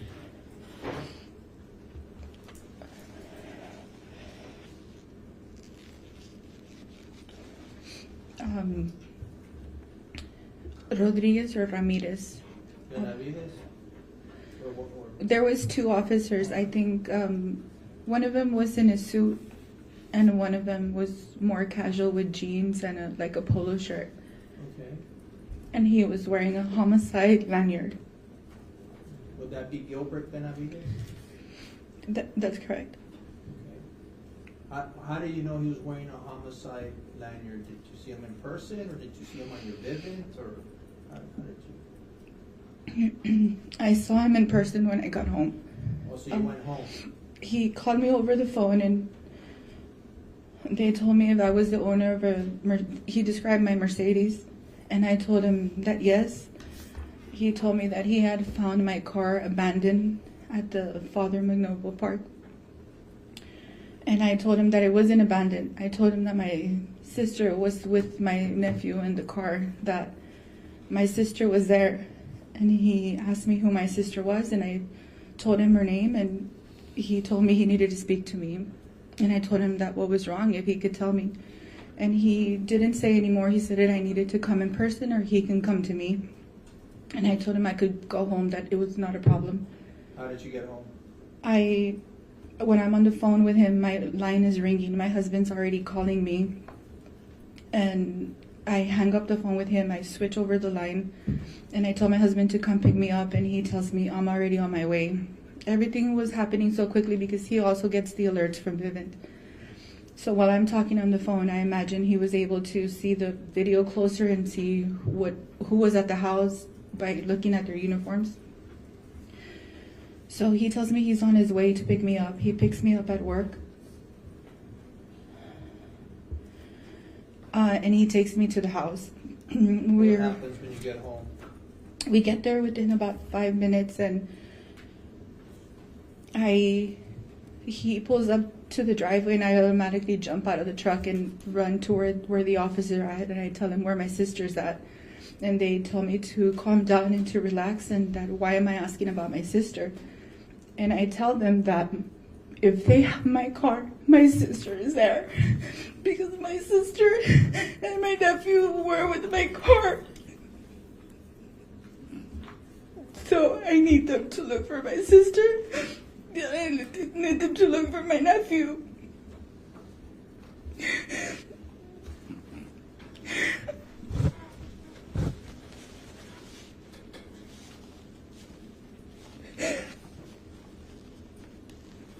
And you would identify your sister for the police?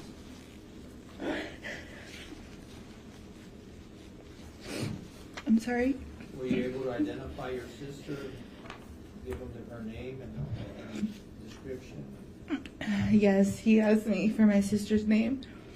I give him my sister's name. I give him Dominic's name. And he tells me, why would your sister have your car? And I tell them that she was meeting Dominic's father at the park and that she should be there. And then he goes on to ask me, who was she meeting? And I tell him, Anthony. And I'm telling him he's a border patrol. And his face, when I say that, his face just changes. And he tells me, what? And I tell him, yes, she was meeting the baby's father, Anthony. He's a border patrol. And he goes on to ask me, Anthony what? And I said, Anthony Burgos. And at this time, the other officer's coming in front of me, and he's stepping off to the side, and I can see him grabbing his radio or something and starts talking on it, and I just turn around to try to see what he's doing, and the other officer starts asking me questions, trying to distract me so I won't listen to what he's doing. And he starts asking me about my sister, why my sister had my car, the same thing he had asked me. So I already start panicking and getting very angsty.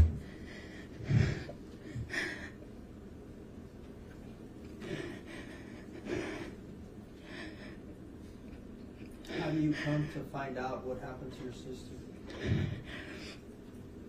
He comes back and asks me if I have a photo of her or something that I can show him.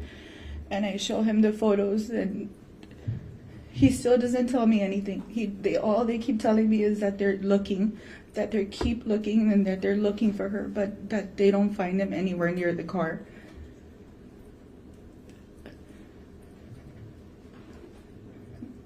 By this time, more family's gone to my house. My mom's already there. My dad's there. My godparents are there. My husband is there, but they're not telling anybody anything.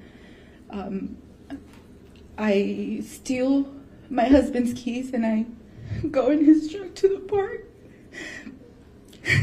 to go and try to find my sister. And I go and I see my car where it's parked. I look all around, but there's nothing, just my car and the detective next to it, and I'm trying to look through the bushes, through the trees, see if I see anything. Nothing near my car. They told me I have to go home. I head back to my house, and it isn't until hours later till I'm told that the sister and my nephew were murdered. Were you able to go to the police station and talk to the police? Yes. And while you were there, did you provide them information at the station that afternoon? Yes. Now, I'm going to switch gears here and bring your attention back to the leg injury now. Now that Dominic has been killed, what, if any, concerns did you have about that leg injury? And what, if They anything, were no more concerns. I knew it was him, that he tried to kill him the first time he saw him. what, if anything, did you do? What type of action did you take, if any?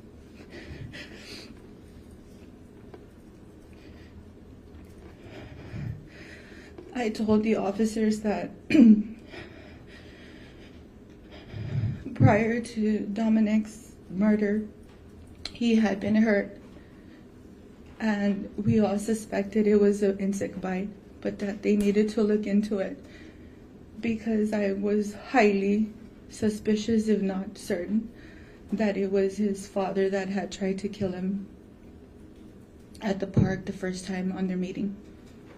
Did you do anything else? Did you call anyone? I called the coroner myself because I was afraid that it was going to fall through the cracks and nobody was ever going to tell her to look into Dominic's leg, and it was going to go unseen, as if maybe he sustained that injury the day that he was murdered. And I was right. When I phone called her, she had no idea. Nobody had told her yet. Okay.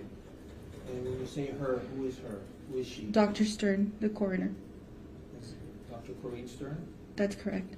She's a Webb County medical examiner? That's correct. And you asked her to do what? If she could please examine his left leg because he had sustained an injury prior to his murder, and that I was highly suspicious and certain that it might have been an attempt on his life. Do you remember taking her some photos so that she could see those images? Yes.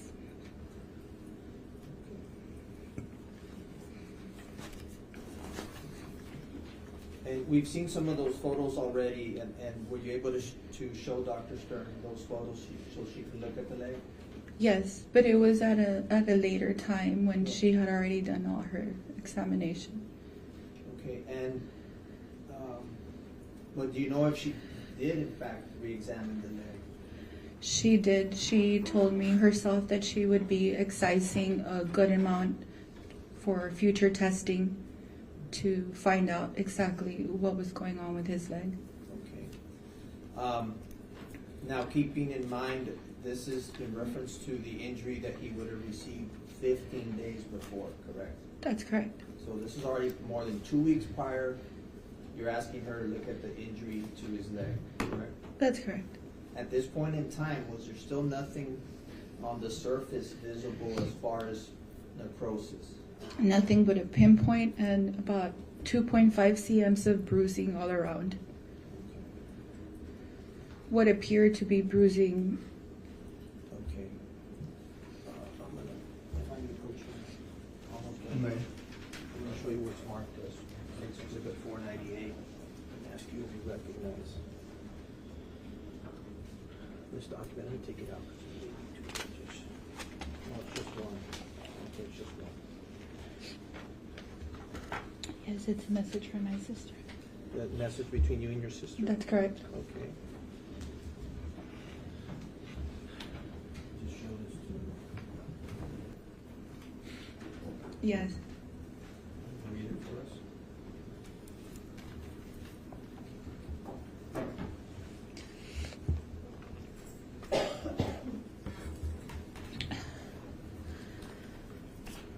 I really thought this Easter he would be running everywhere, and he won't be. I'm doing an Easter do-over when he's better.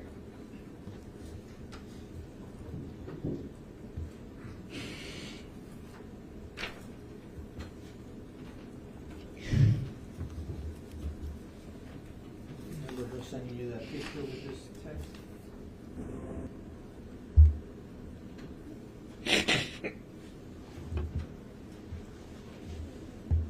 $461. Yes. Thank you. 461. Hernandez, you remember the Yes. the picture she sent with that? Yes. Is this it? Yes.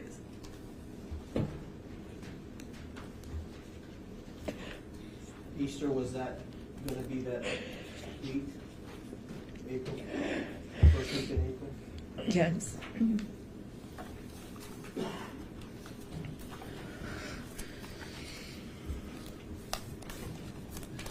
Now we pass the witness.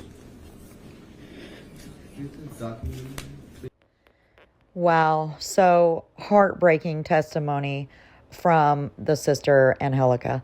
And now we're going to watch the defense do their cross-examination with her. Their questions were about the hospital and the pediatrician visits. It's much like their opening statement. It was extremely short. And I was really glad to see that it appeared the attorney handled Angie gently as she did. Let's watch. I'm so sorry for your loss. I just have a few questions for you, okay? I'll make it as quick as possible. So, you never met Mr. Burgos yourself, is that correct? That's correct. And you never spoke with him yourself? That's correct. And you weren't present for any interactions between him and your sister? That's correct. And you've talked a lot about the injury that Dominic got on March 25th. And you went to the hospital with your sister that day. That's correct. And you brought the photos that you had taken. That's correct. And you showed them to the ER that day. That's correct. And they diagnosed it as an insect bite. That's correct. And you weren't present for the urgent care visit That's correct. or the pediatrician visit. That's correct. But you were aware that they also believed it to be an insect bite. Because of my suggestion to start off with. Yeah. And on the day of the murders, you went down to the station and you talked to Detective Ramirez there. That's correct. And you discussed the spider bite with him. What was suspected to be a spider bite. That's correct. Yeah, and you told him, I believe, that the doctors suspected a brown recluse. Again, because of what I stated originally. Yeah, and that they couldn't diagnose the type of spider without the insect. I'm sorry, can you repeat that? You told Detective Ramirez that the doctors suspected a brown recluse, but they couldn't confirm without seeing the insect. I don't recall that. If you have a video of the playback, I can confirm. Okay, that's good.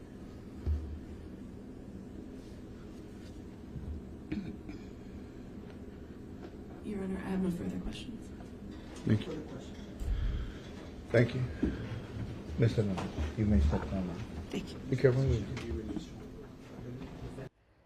The second witness on the first day of testimony is Dr. Antonio Rodriguez, and he is a pediatric physician who examined Dominic on March 26, 2018 for his left thigh, the day after Grizelda had taken Dominic to the ER. So I am just going to play probably the most important part of what his testimony was. What eventually happened to your patient? Did you come to find out what happened to your little patient? I did. And what is that? I learned that he was killed Okay. on the news, I believe. And did you come to find out afterwards, in meeting with law enforcement, that there were needles found in the property belonging to the suspect? Yes, I believe I was told that.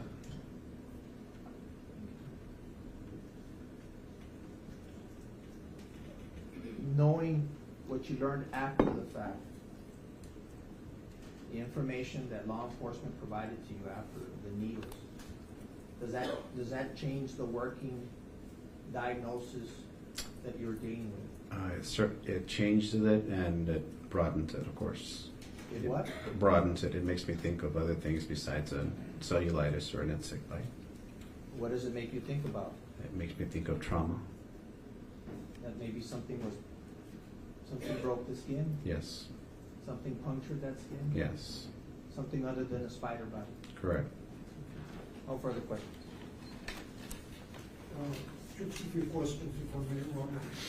Dr. Rodriguez, when you say that learning that a hypodermic needle was found in the belongings of Mr. Burgos, that made you think of other possibilities?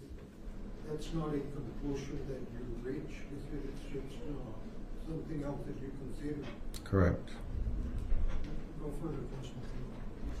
All right, thank you. Thank you, Doctor. Thank you. may step down, and I believe that we are releasing you from any further testimony. You may go about your business, sir. Thank you so much. Thank you. The final witness of the day is Dr. Stern, and Dr. Stern is the chief medical examiner for Webb County, Texas, and she's held that position for approximately 16 years. She's the only medical examiner there. And so Dr. Stern is going to describe what she encountered upon arriving at the murder scene. Photos of the crime scene were shown in the courtroom, but due to the graphic nature, they were not shown to us.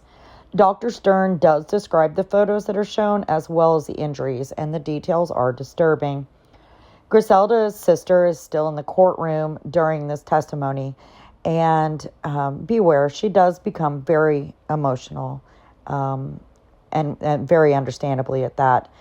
But Ronald appears to show some emotion, especially during the discussion of the baby, Dominic's injuries. The needles were found in Ronald's truck, and so Dr. Stern describes the supposed bite that Dominic suffered, and she explains why, in her opinion, it is not a bite. Let's listen. Now, do you, I know you have a staff, but do you still on occasion go out in the field? Yes. Do you recall responding to a crime scene back in the date of April the 9th of 2018? Yes, I did. Okay. You can tell the ladies and gentlemen jury, where is it that you personally responded to that day? I believe it was Father McNaid Park is where we were called. We did receive that call. It was a suspicious death, thought to be a homicide, and so I did report out to the scene with my investigator. Okay. And if you can walk the jury through what happens when you get there on that day of April the 9th. Well, the first thing that happens is we coordinated with the detective that was out on the scene. That's protocol for us to get some background on the scene, and also to get clearance to actually walk into the crime scene so we don't disturb any evidence. Our main goal at that point is to pronounce the decedents. And that's what I did. We were brought over to a female victim, and I believe I made pronouncement on her death.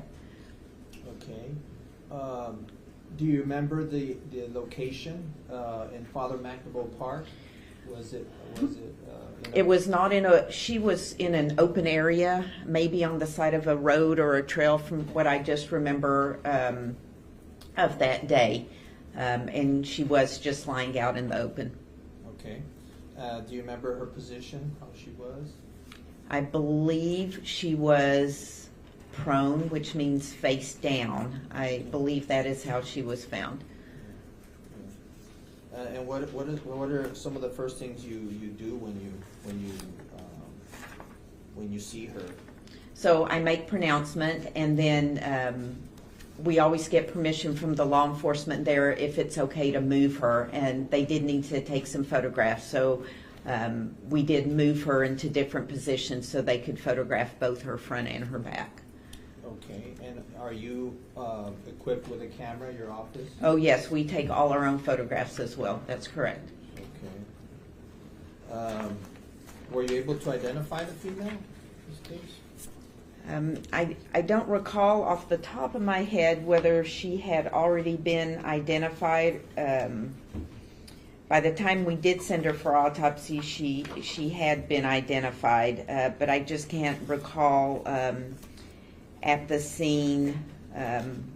I do remember somebody had been looking for her, and I believe her vehicle was out there, and so they had a good idea at that time who she was. Okay. You guys take a bunch of photos. Yes, we take a lot of photographs. Okay. Can I approach on it? Okay. Now, how many subjects were we dealing with that day? How many deceased? 2. Who was the first subject? Was it a male or a female? It was a female. Okay, I'm going to show you what's been already previously admitted as State's Exhibit 193, 194, 196, and 197. You just look at those. Those are already in evidence.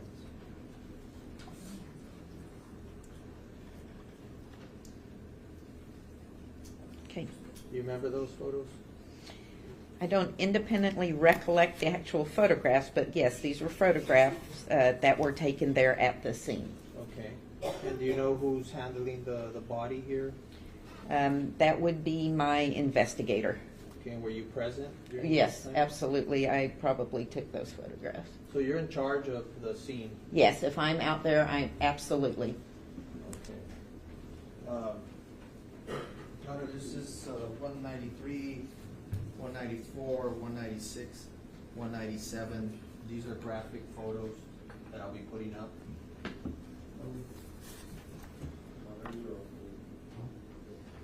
Go ahead.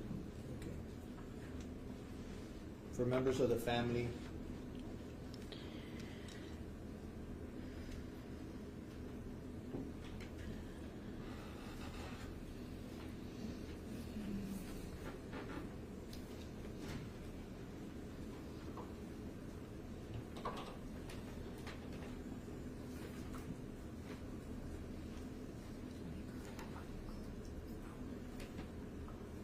what do we see in State's Exhibit 193?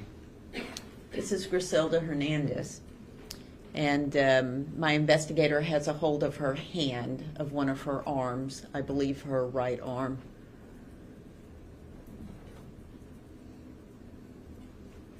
Are there any injuries sustained to this arm? Yes, there are injuries.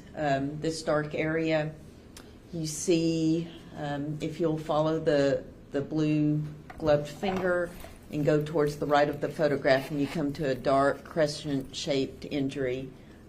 That's what we call a sharp force injury or an incised injury. Well, you know, I'm going to ask the judge if she can come off the stand so she can show the jury. Yes, go ahead. Can you come down?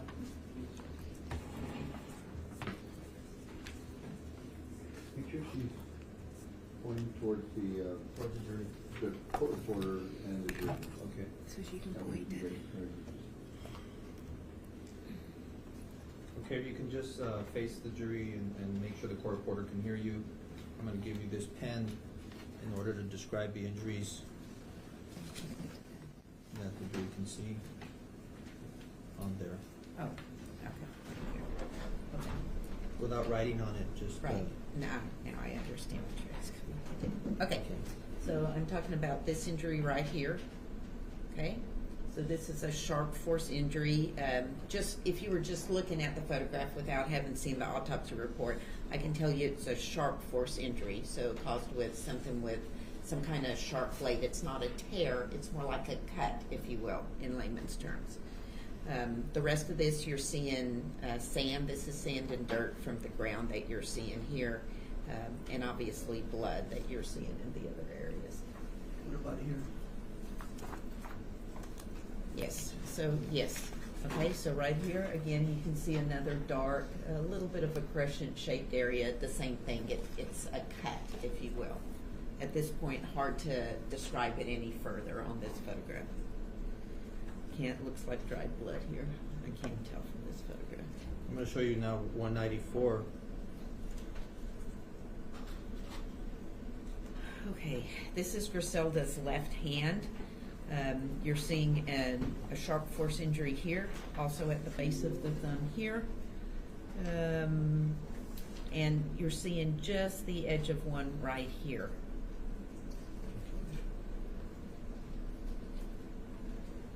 I'm going to show you now 196.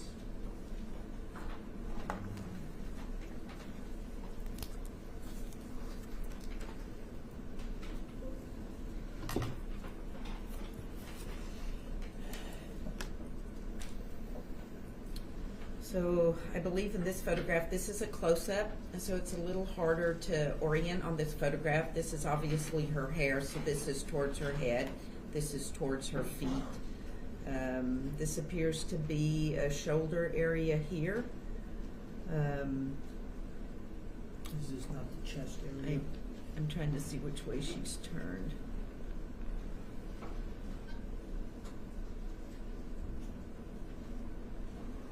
Okay, because this looks like an ear here. Okay, so this is her here, this is her ear, so this will help orient it, the helix of her ear, the cartilaginous part of the ear, and her hair. So she is already turned over it, and I guess we're looking at her chest area, and right here you see a sharp wound right here. I'm also going to show you 196. Okay, so I believe here, this is part of her clothing. Probably looked like a bra strap here, her hair. So I think we're looking, is this her neck?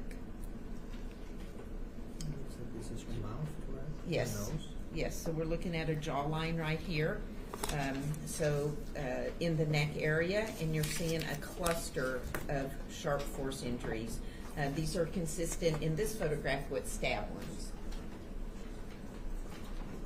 What valuable, or what how can I say this?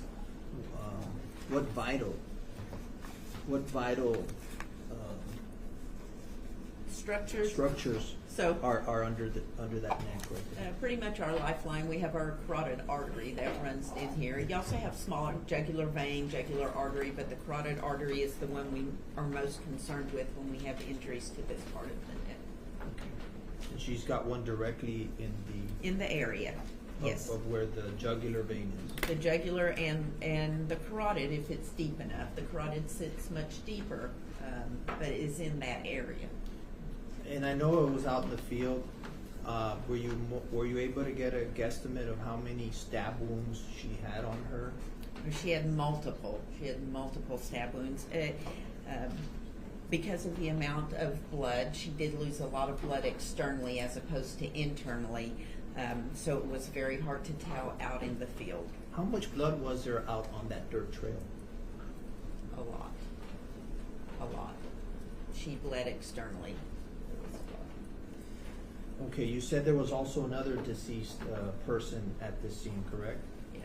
And tell the jury who you found. So I found her son, What was his name? Dominic. Okay. And can you describe his condition, Dominic's condition? He was in the brush. I carried him out of the brush. What I first noticed is he had an injury to his neck.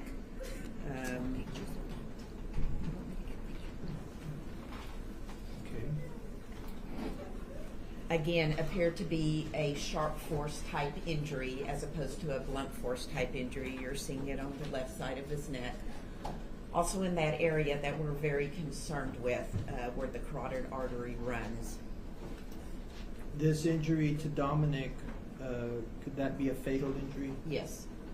It's almost the same injury that his mother had? It's in the same area as that cluster of stab wounds that she had to her neck.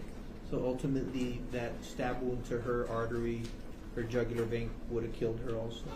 Yes, without immediate medical attention. Do you remember any other injuries that this little baby had to his body? Yes. Please tell the Because truth. I pulled up his shirt and he had a sharp force injury to his chest. Okay. Well, describe that injury that you saw was in his chest. Again, a sharp force injury, consistent with having been caused with something with a blade on it, what we call, in layman's terms, a cut, not a blunt force injury, but a sharp force injury. Would that be fair to say that it would have been above the heart or around the heart Yes, area? in the area of where the heart is underneath. Okay. Which one? The one that his shirt's up. That shows that injury. I'm going to show you 456, State's Exhibit 456. This is how I found him. Okay. And what do we see here? So he is lying supine, which is just a fancy word which means on the back. And you see the injury to the left side of his neck that we saw up close in the other photograph. I pulled up his shirt right there because I was concerned with the amount of what appeared to be blood on the front of his shirt. Well, it was interesting. Did you observe any cuts or holes in the shirt? I can't remember. I just can't recall. And do you remember him having a lot of blood also? Well, in the area, not to the degree that his mother had, but his clothing was saturated. Pull the shirt up.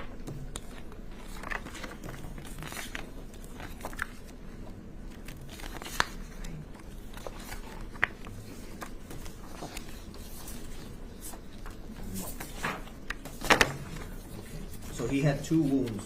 Yes, that I could see at that time, to the Okay. neck and to the center of his chest. All right, thank you, Jim. Have a seat.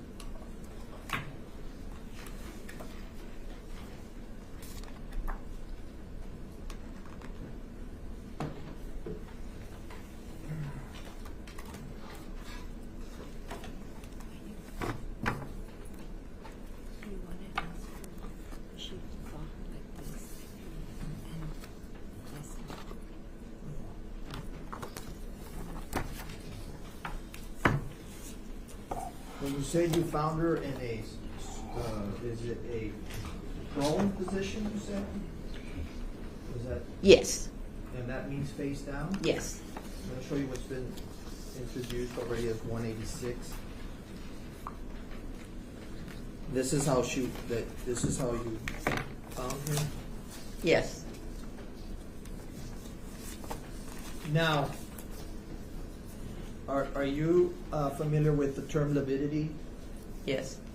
And can you please explain what that means, Doctor?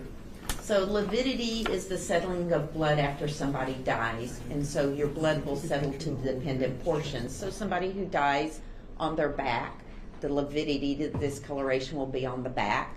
And if somebody dies face down or on the abdomen, we'll see the lividity on the front, except in areas exposed to pressure. Because what lividity is blood pools in the vessels. And so after somebody dies, you see all that blood pooling is like a reddish purple discoloration of the skin. One of the first things we do when we get to a scene is we take our thumb and we press it in that lividity. And if you've ever had a sunburn and you press it really hard, it turns white, it blanches. So we want to see if the lividity is blanching. So if the lividity is blanching, that means the lividity is unfixed. And so the decedent's probably been dead less than 6 to 8 hours. If we press into the lividity and it's fixed, it doesn't blanch, then the decedent's probably been dead more than 6 to 8 hours.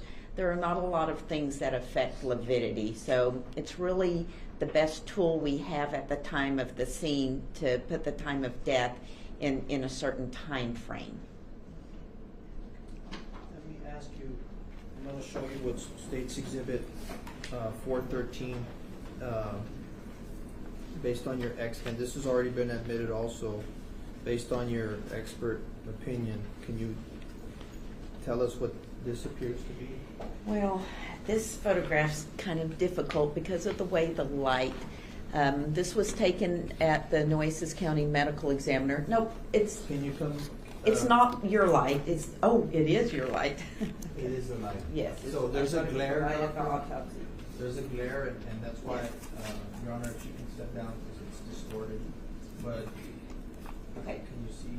Yeah, so there's no lividity to her back, okay, because she didn't die on her back, she died face down.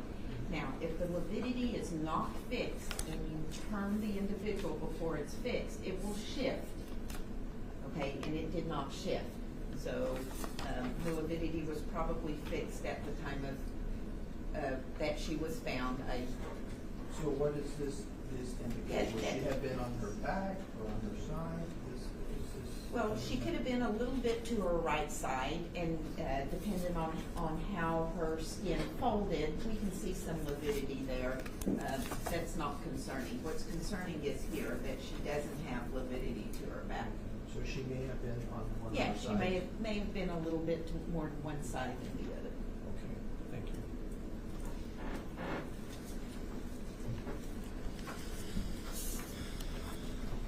This is another picture, Your Honor, that's also graphic, and you described the injury. You said that baby Dominic had to his sternum. Is that? Yes, to the mid portion of his chest. I'm going to show you There. 451. And is that the injury that you said was a puncture? That's a stab wound. That's a stab. And what kind of object would cause that type of stab wound? Something consistent with a knife. We can see the majority of stab wounds we see are caused by knives, but we can see them with screwdrivers or other sharp objects. But the point is, it's a sharp force injury.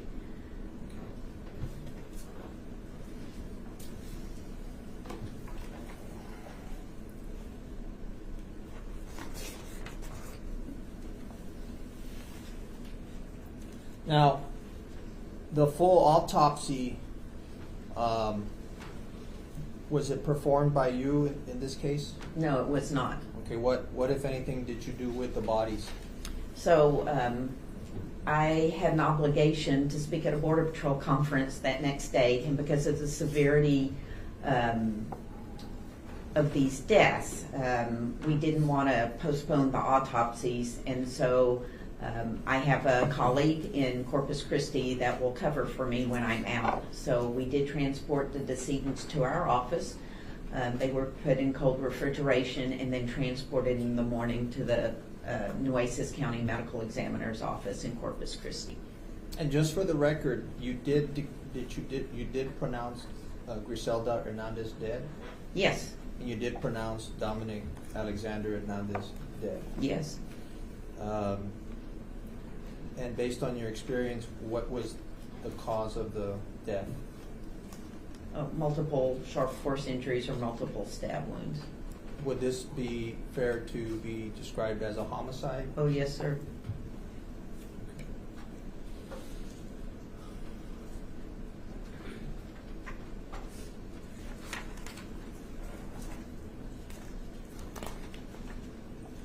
At any time did you receive, so the bodies go to Dr. Fernandez? Yes.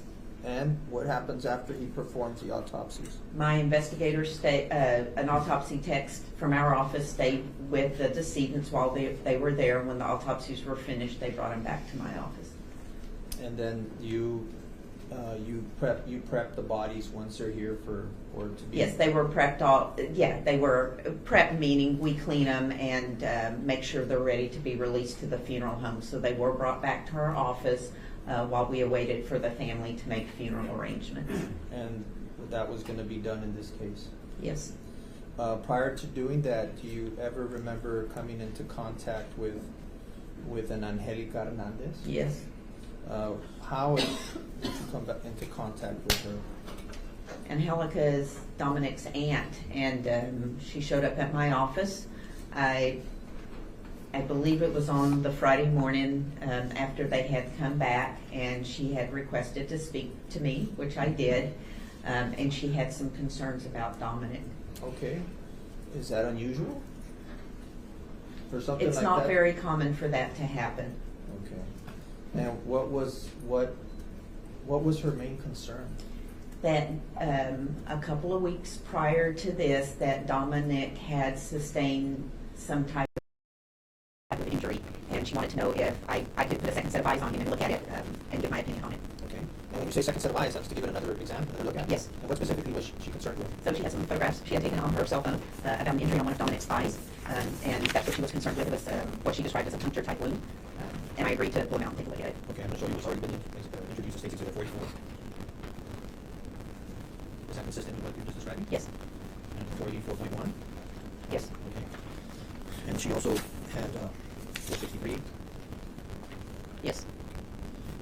So you go back and you pull baby Dominic out? Yes. And what, if anything, do you do? Tell the jury. So I look at this is the front of the anterior surface of his left thigh, and I look to see if I can see a wound there. Dr. Hernandez obviously has already seen that because he had made an incision into that area. Do you remember her at all indicating to you what the initial impression was of that wound? Yes, they thought this was a spider bite. She did explain to me as soon as Dominic, as soon as they saw it, and I believe he was being fussy about it. It was painful that they immediately took him to get some medical attention.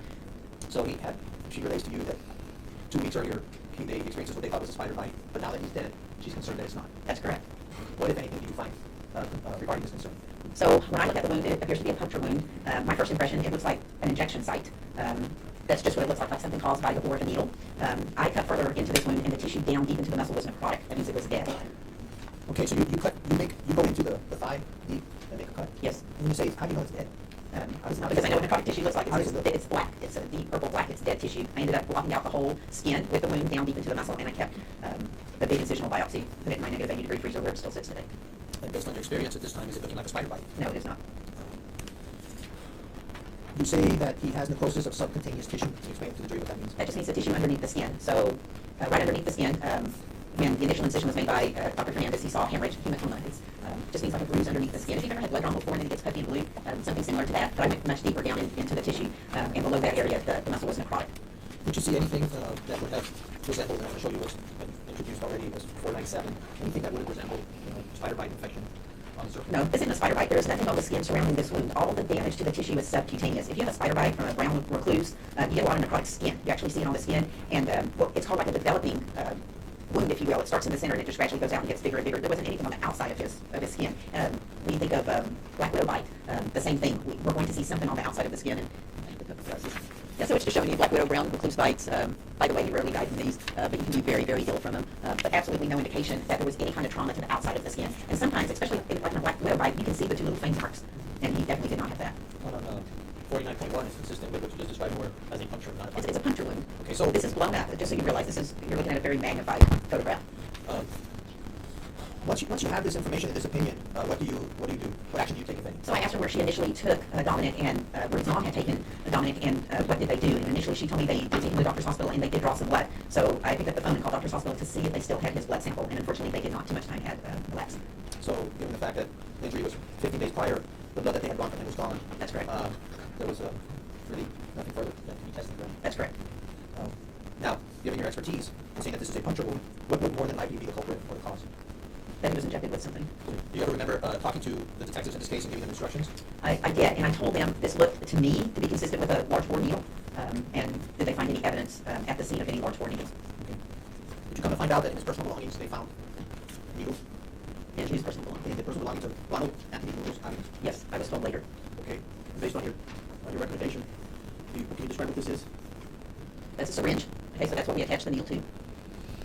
So that's where the liquid goes in? Yes. Whatever liquid you can inject. And what is this? That's a large bore needle. By the color of it, it should be an 18 gauge, but sometimes we see them, it's across the industry, everything's color coded, so that's probably an 18 gauge needle. Okay. And State's Exhibit 352. Yeah, I'll put that on, but I can post the here, just compare there. What is it for your exhibit first? Oh, yes. Okay, so this is a syringe and appears to have a needle already on this one. This is a large bore needle. I'm sorry, State's Exhibit 352 is looks like a 3 mil syringe with a needle attached. What size of needle? This is I can't tell by looking at this, I'm sorry. Nonetheless, there's a needle. Yes. What about State's 351? This is just the needle. This appears to be an 18-gauge needle. What does that mean? It's a large bore needle. In other words, the tip of the needle that goes in is large, as opposed to a tiny needle like in a tuberculin syringe that you put in your skin, a tiny needle. This is a very large needle, such as the type of needle we use to draw blood after somebody dies. Could either type of these needles, any needle of this type, cause the subcutaneous necrosis that you saw? It can cause the bleeding, the bruising, but the needle itself is not going to cause necrosis unless it's contaminated with something. So in other words, whatever liquid may have been inside the syringe. More than likely cause this. But just to be clear, there was never any detection or analysis done to determine what, if anything, was injected. That's correct. Just that he suffered a puncture. That's correct.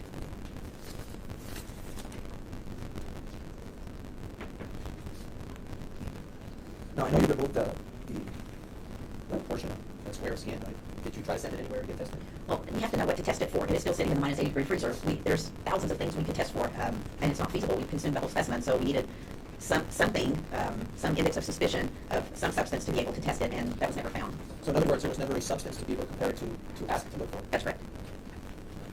That's what- How are you? Good. You mentioned that as the first step, you brought that to the issue contacted you.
So now the defense is going to cross-examine the medical examiner and pay attention closely because it's kind of difficult to hear the defense attorney.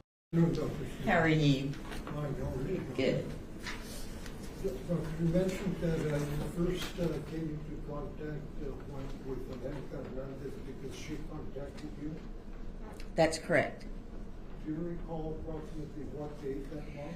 I believe, just off the top of my head, it was a Friday morning, so it would have been maybe the Friday morning after he died. He was already back at my office and I was already back in town, but it was early in the morning. So that would have been maybe about 5 days after the murder, more or less. I don't think it was that long, but somewhere in the neighborhood, I would say, of 3 days maybe. Okay.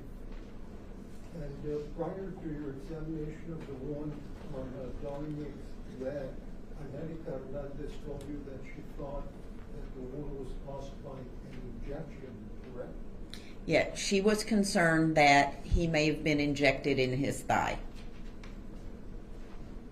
Did you review the medical records of Dr. Antonio Rodriguez pertaining to Dominic's wound? Yes, eventually. We did not have them at that point, but eventually, yes, we did obtain his medical records. And Dr. Rodriguez's diagnosis was that the wound was caused by an insect bite, correct? That's correct. And did you have occasion to review the medical records from the doctor's hospital pertaining to Dominic's? Yes, we did receive those as well.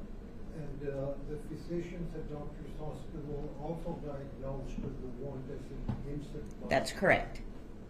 Would you disagree with those? After I saw the wound myself, I tend to disagree with that diagnosis because there's no reaction on the skin itself. And you took a tissue sample, correct? Yes, sir. Did you ever do any type of testing, toxicology testing? No, sir. Any type of analysis? No, sir. So you cannot tell this jury that scientific testing shows that there was tissue consistent with an injection rather than an insect bite, correct? Right, I cannot tell you that. And you cannot tell this jury that the tissue shows the presence of some foreign substance that was injected into that site, correct? That's correct. I cannot tell you that. All you can really tell the jury is what Angelica told you that she thought the wound was, and your opinion based on your visual observation of the wound, correct? Yes, my opinion that it's an injection is solely my opinion, based on my exam of the wound. Okay. Doctor, you mentioned that you passed your boards. What exactly were you referring to? The American Academy the American Board of Pathology, my forensic medicine boards given by the American Board of Pathology. I see. So what date did you get certified? It was in 2001.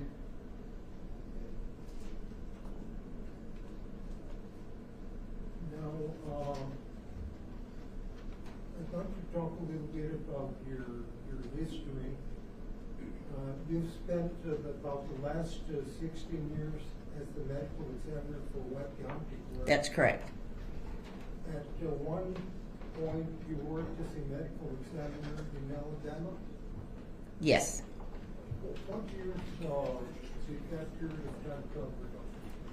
That was from 2006, the very end of 2005, and almost to the end of 2006. I was there for about 14 months.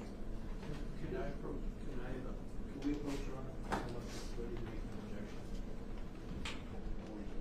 Approach, please. The objection, or I guess the anticipation from the state was that you were you were getting ready to attempt to impeach the witness with, and that's the point. I guess Mr. Alanis believes that you're ready to impeach the witness with factual findings that were in fact incorrect with regard to her work at a previous position that she held.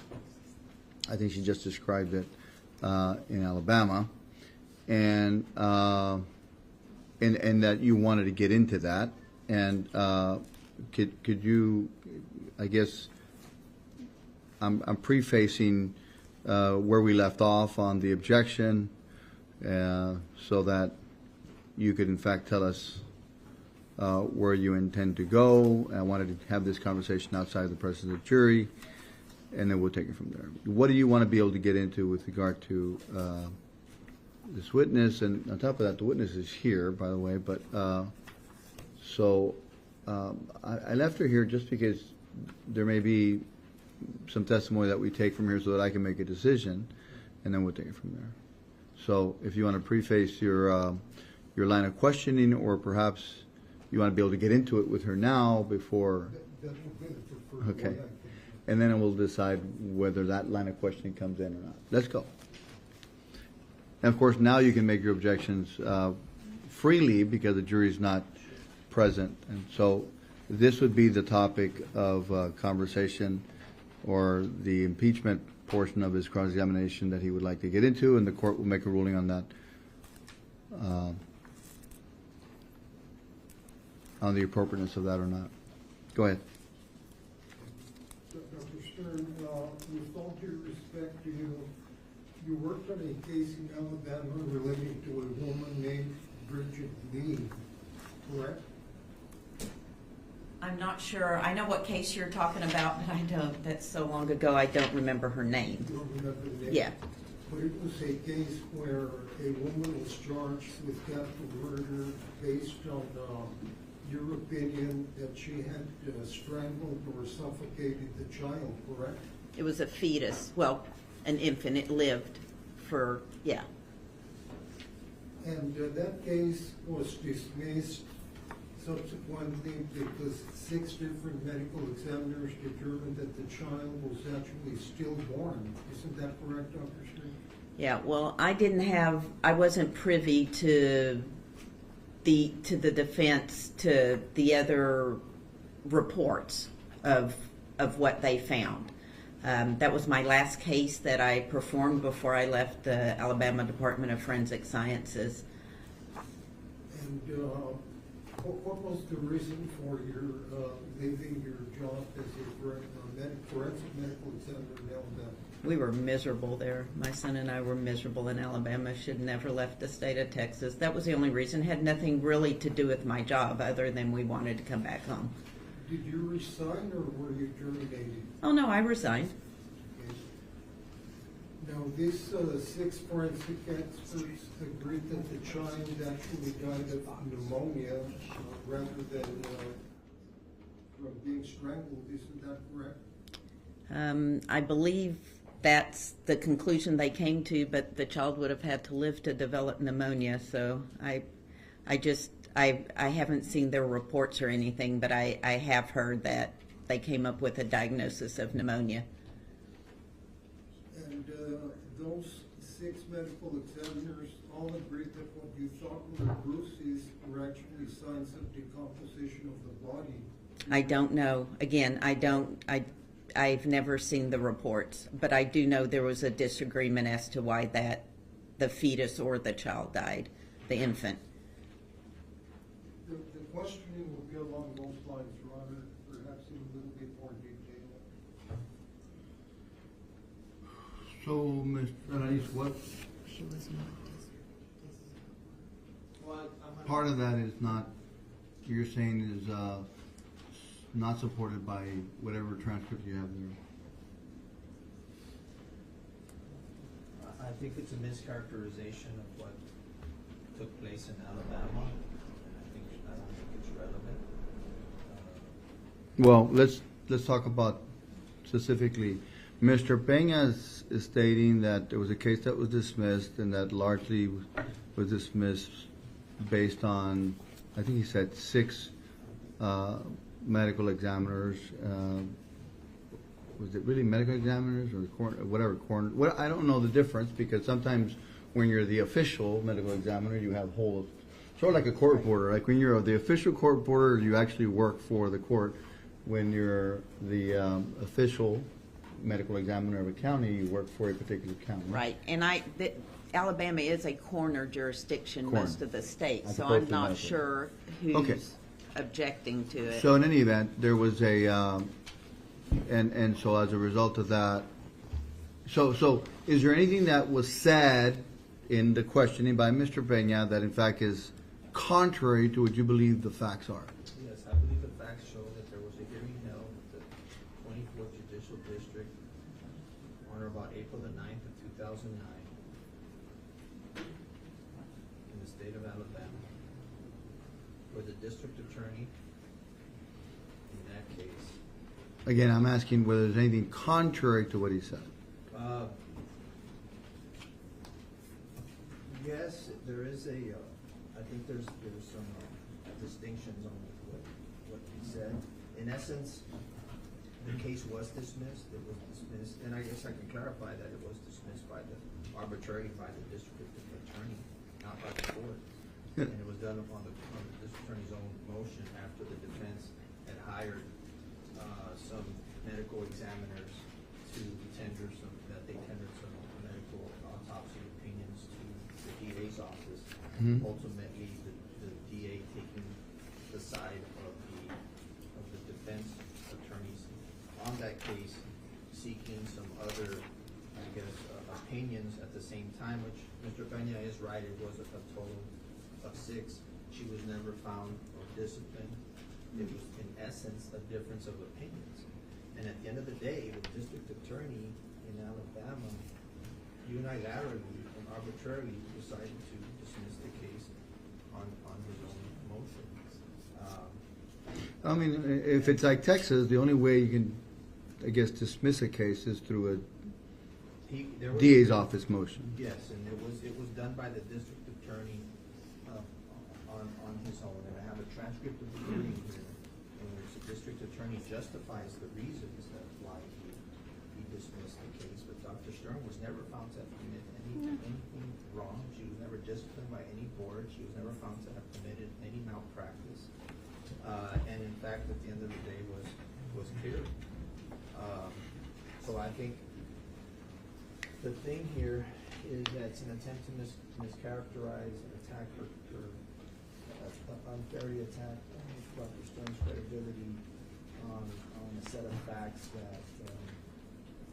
that is not relevant in this case. So that's what it comes down to. Okay, I get that, and you know, quite frankly, this is, you know, one of the reasons that few people become experts and are okay becoming experts and testifying in court and taking on cases, you know, for a reason. Primarily it's because every time you become an expert, on the other side there's another expert, and they're going to attack your findings and with all sorts of things. And unfortunately, that's the nature of the beast. When you have a skill and a expertise and whatever, and you give an opinion such that is given in almost every case where there's a doctor that testifies, and they're subject to whatever it is, and I can't, especially in this situation, cannot sustain your objection, and I'll allow as long as it's within the parameters of what you said earlier.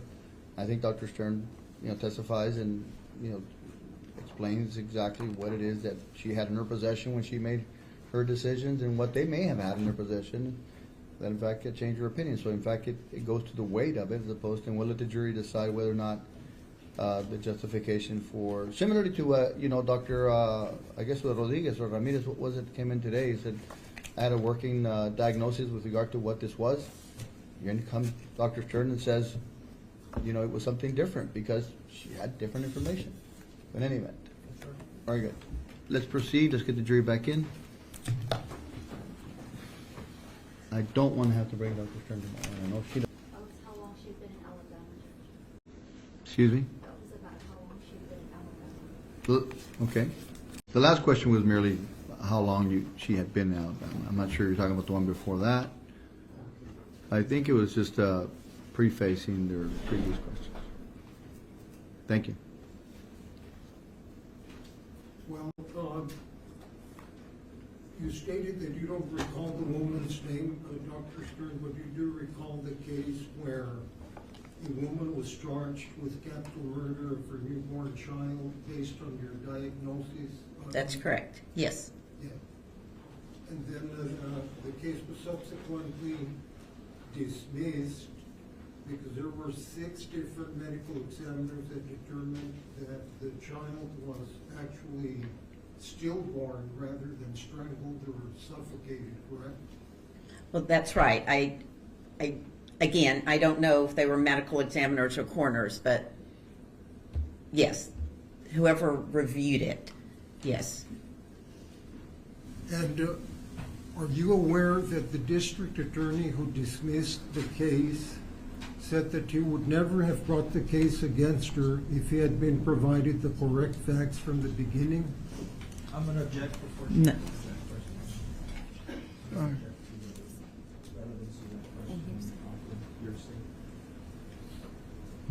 She's already answered, but sustain. Go ahead.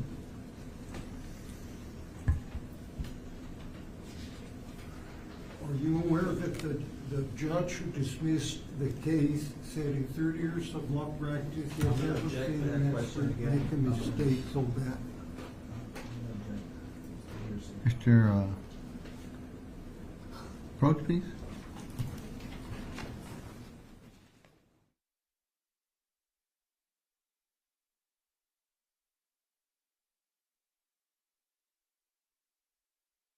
That's correct. And Angelica came to your office sometime around April 12, 2018, more or less. Several days after Dominic and his mom died. And prior to that date, every medical personnel that examined Dominic believed the injury was consistent with an insect bite. Isn't that correct? Well, I don't know that because I had not talked to the medical examiner who had performed the autopsy. You did not think it was important to see whether he agreed with your opinion or not? Well, I may have talked to him subsequently, but I'm telling you at the time that she came and had me look at it, I had not spoken to him yet. Wouldn't it be standard protocol to do toxicology testing in a situation such as you have described, where a medical professional is describing the wound as an insect bite and you have a contrary opinion that it's actually a wound caused by a hypodermic needle? Well, we didn't have a blood sample to test. I did call the hospital to see if they had that original blood sample on Dominic, but they had disposed of it. And without knowing what to test on the tissue, there's thousands of things. The law enforcement needs to come forward and say, hey, we found this, or we think it may be X, Y, or Z, and then we test for X, Y, or Z, or we're going to consume the whole sample and still not know what might have caused it. But you did have the tissue sample that you excised from the wound, correct? Yes, sir, I still have it. And yet it was never tested. We don't have anything to test for. We don't know what to test for. My lab probably tests for tens of thousands of substances, if not hundreds of thousands. We have to know something. We have to know what we need to look for. When you test tissue, you have to homogenize it. So you take a piece of it, and it's the easiest way to explain it is like you blend it until it's in a liquid, and then you test that liquid, and it consumes the sample. If we test for 5 things and it's not any of them, and then they find something, and now we don't have any sample to test for what we needed. And that's why that sample hasn't been tested. We don't want to guess. So right now all we can say is he has a puncture wound, and that's what I've testified. He has a puncture wound. a puncture wound caused by some unknown object, not necessarily by hypodermic needle? It could be by something else. I'm just saying it's consistent with. That's what it looks like to me. And that's what I asked when I saw it. I said, well, that looks like a large bore needle, injection site. And I spoke with the detectives and sent them to look for something like that, and that is what they came up with. But yes, it could have been caused by something else. Absolutely. So you're not telling this jury that, in your opinion, that puncture wound was caused by an 18 gauge or any gauge hypodermic needle? That's correct. I'm saying it's consistent with that. Okay. But you don't really know what caused it? That's correct. I do not know.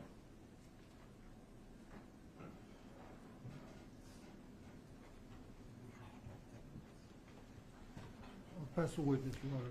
The fact remains that you did ask the detectives to look for a needle, correct? That's correct. And they did find a needle, correct? Yes, sir. And in possession of Ronald Anthony Burgos-Aviles' personal belongings, correct? Yes, sir. Now, reference is made to this case from the state of Alabama in 2009. A district attorney by the name of J. Chris McCool arbitrarily and on his own motion went to court and dismissed the case, correct? That's correct. Objection, Your Honor, that's not a question, that's an argument. He opened the door. I'm just asking these questions, All right. She can answer him, she can answer him. correct? That's correct. And he did this after a defense attorney by the name of James Standridge went and got his own medical examiners to give their own opinions against yours, correct? That's correct. Were any of the examiners that the defense attorney went and spoke to, or that he went for second opinions, were they present during your autopsy in that case? No. Were there any other medical examiners at the district attorney's office at that time relied on to dismiss his case? Were they present with you in the autopsy of that baby? No, not in the autopsy, but that case was reviewed before I signed it out by several medical examiners at my office. I do not know the medical examiners and or coroners who reviewed it after the fact, but not a single case in that office was signed out without having several medical examiners sign off on it. And at the end of the day, is it uncommon that other medical examiners may disagree with certain findings? No, that's being an expert witness. It's this is the worst part of my job, is testifying on the stand. And I think if you ask any medical examiner or any other expert, that's what an expert is up here to be challenged. And in fact, you came here today and you testified to this jury that you disagree with the findings at Doctor's Hospital, That's correct. and that you disagree with the findings of Dr. Rodriguez. Yes. And based on your observations and looking at the necrosis and what was going on deep into the dermis of this baby, this was caused by some sort of puncture and not a spider wound, correct? That's correct. And going back to Alabama, you were never disciplined for any wrongdoing or any malpractice? There was no wrongdoing and there was no malpractice. Somebody just disagreed with my opinion on this case. And ultimately, it was the DA, somebody like me, who went before the judge and said, I'm going to agree with the defense examiners instead of the state medical examiner. Is that right?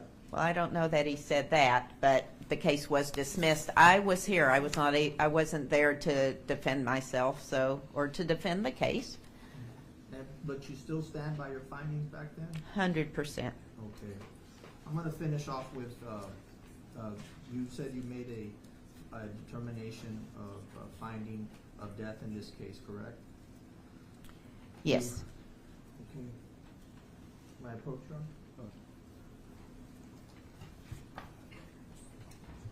I'll show you State Exhibit 500 and 501. You don't have the amended death certificates. These are the pending ones. You don't have the amended ones. Sorry. But I'll explain it. Can you speak into the record? Oh, I'm sorry. So what I'm showing you here, are you familiar with these documents? Yes, so these are death certificates on both Dominic and Grizelda. These are the original pending death certificates. We have a certain number of days to sign our death certificates, so when we're pending things like toxicology or any kind of testing, or a lot of times we're pending investigation of the death by law enforcement, we sign them pending. These are the original pending death certificates.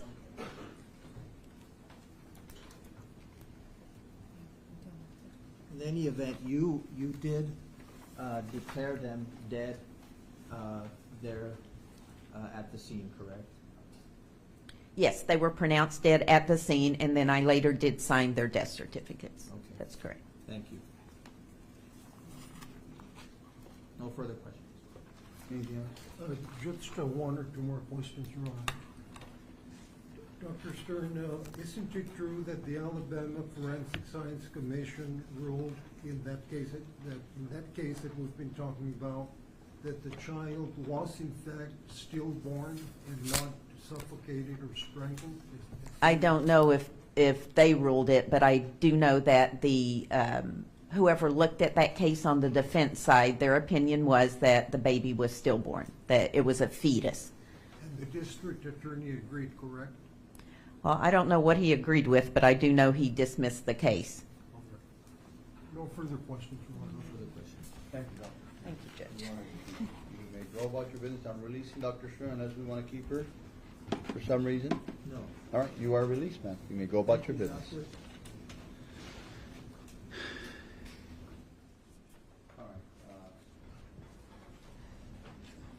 As much as I'd like to push on, I think we need to stop day one. And we'll push on in some other days, but not day one.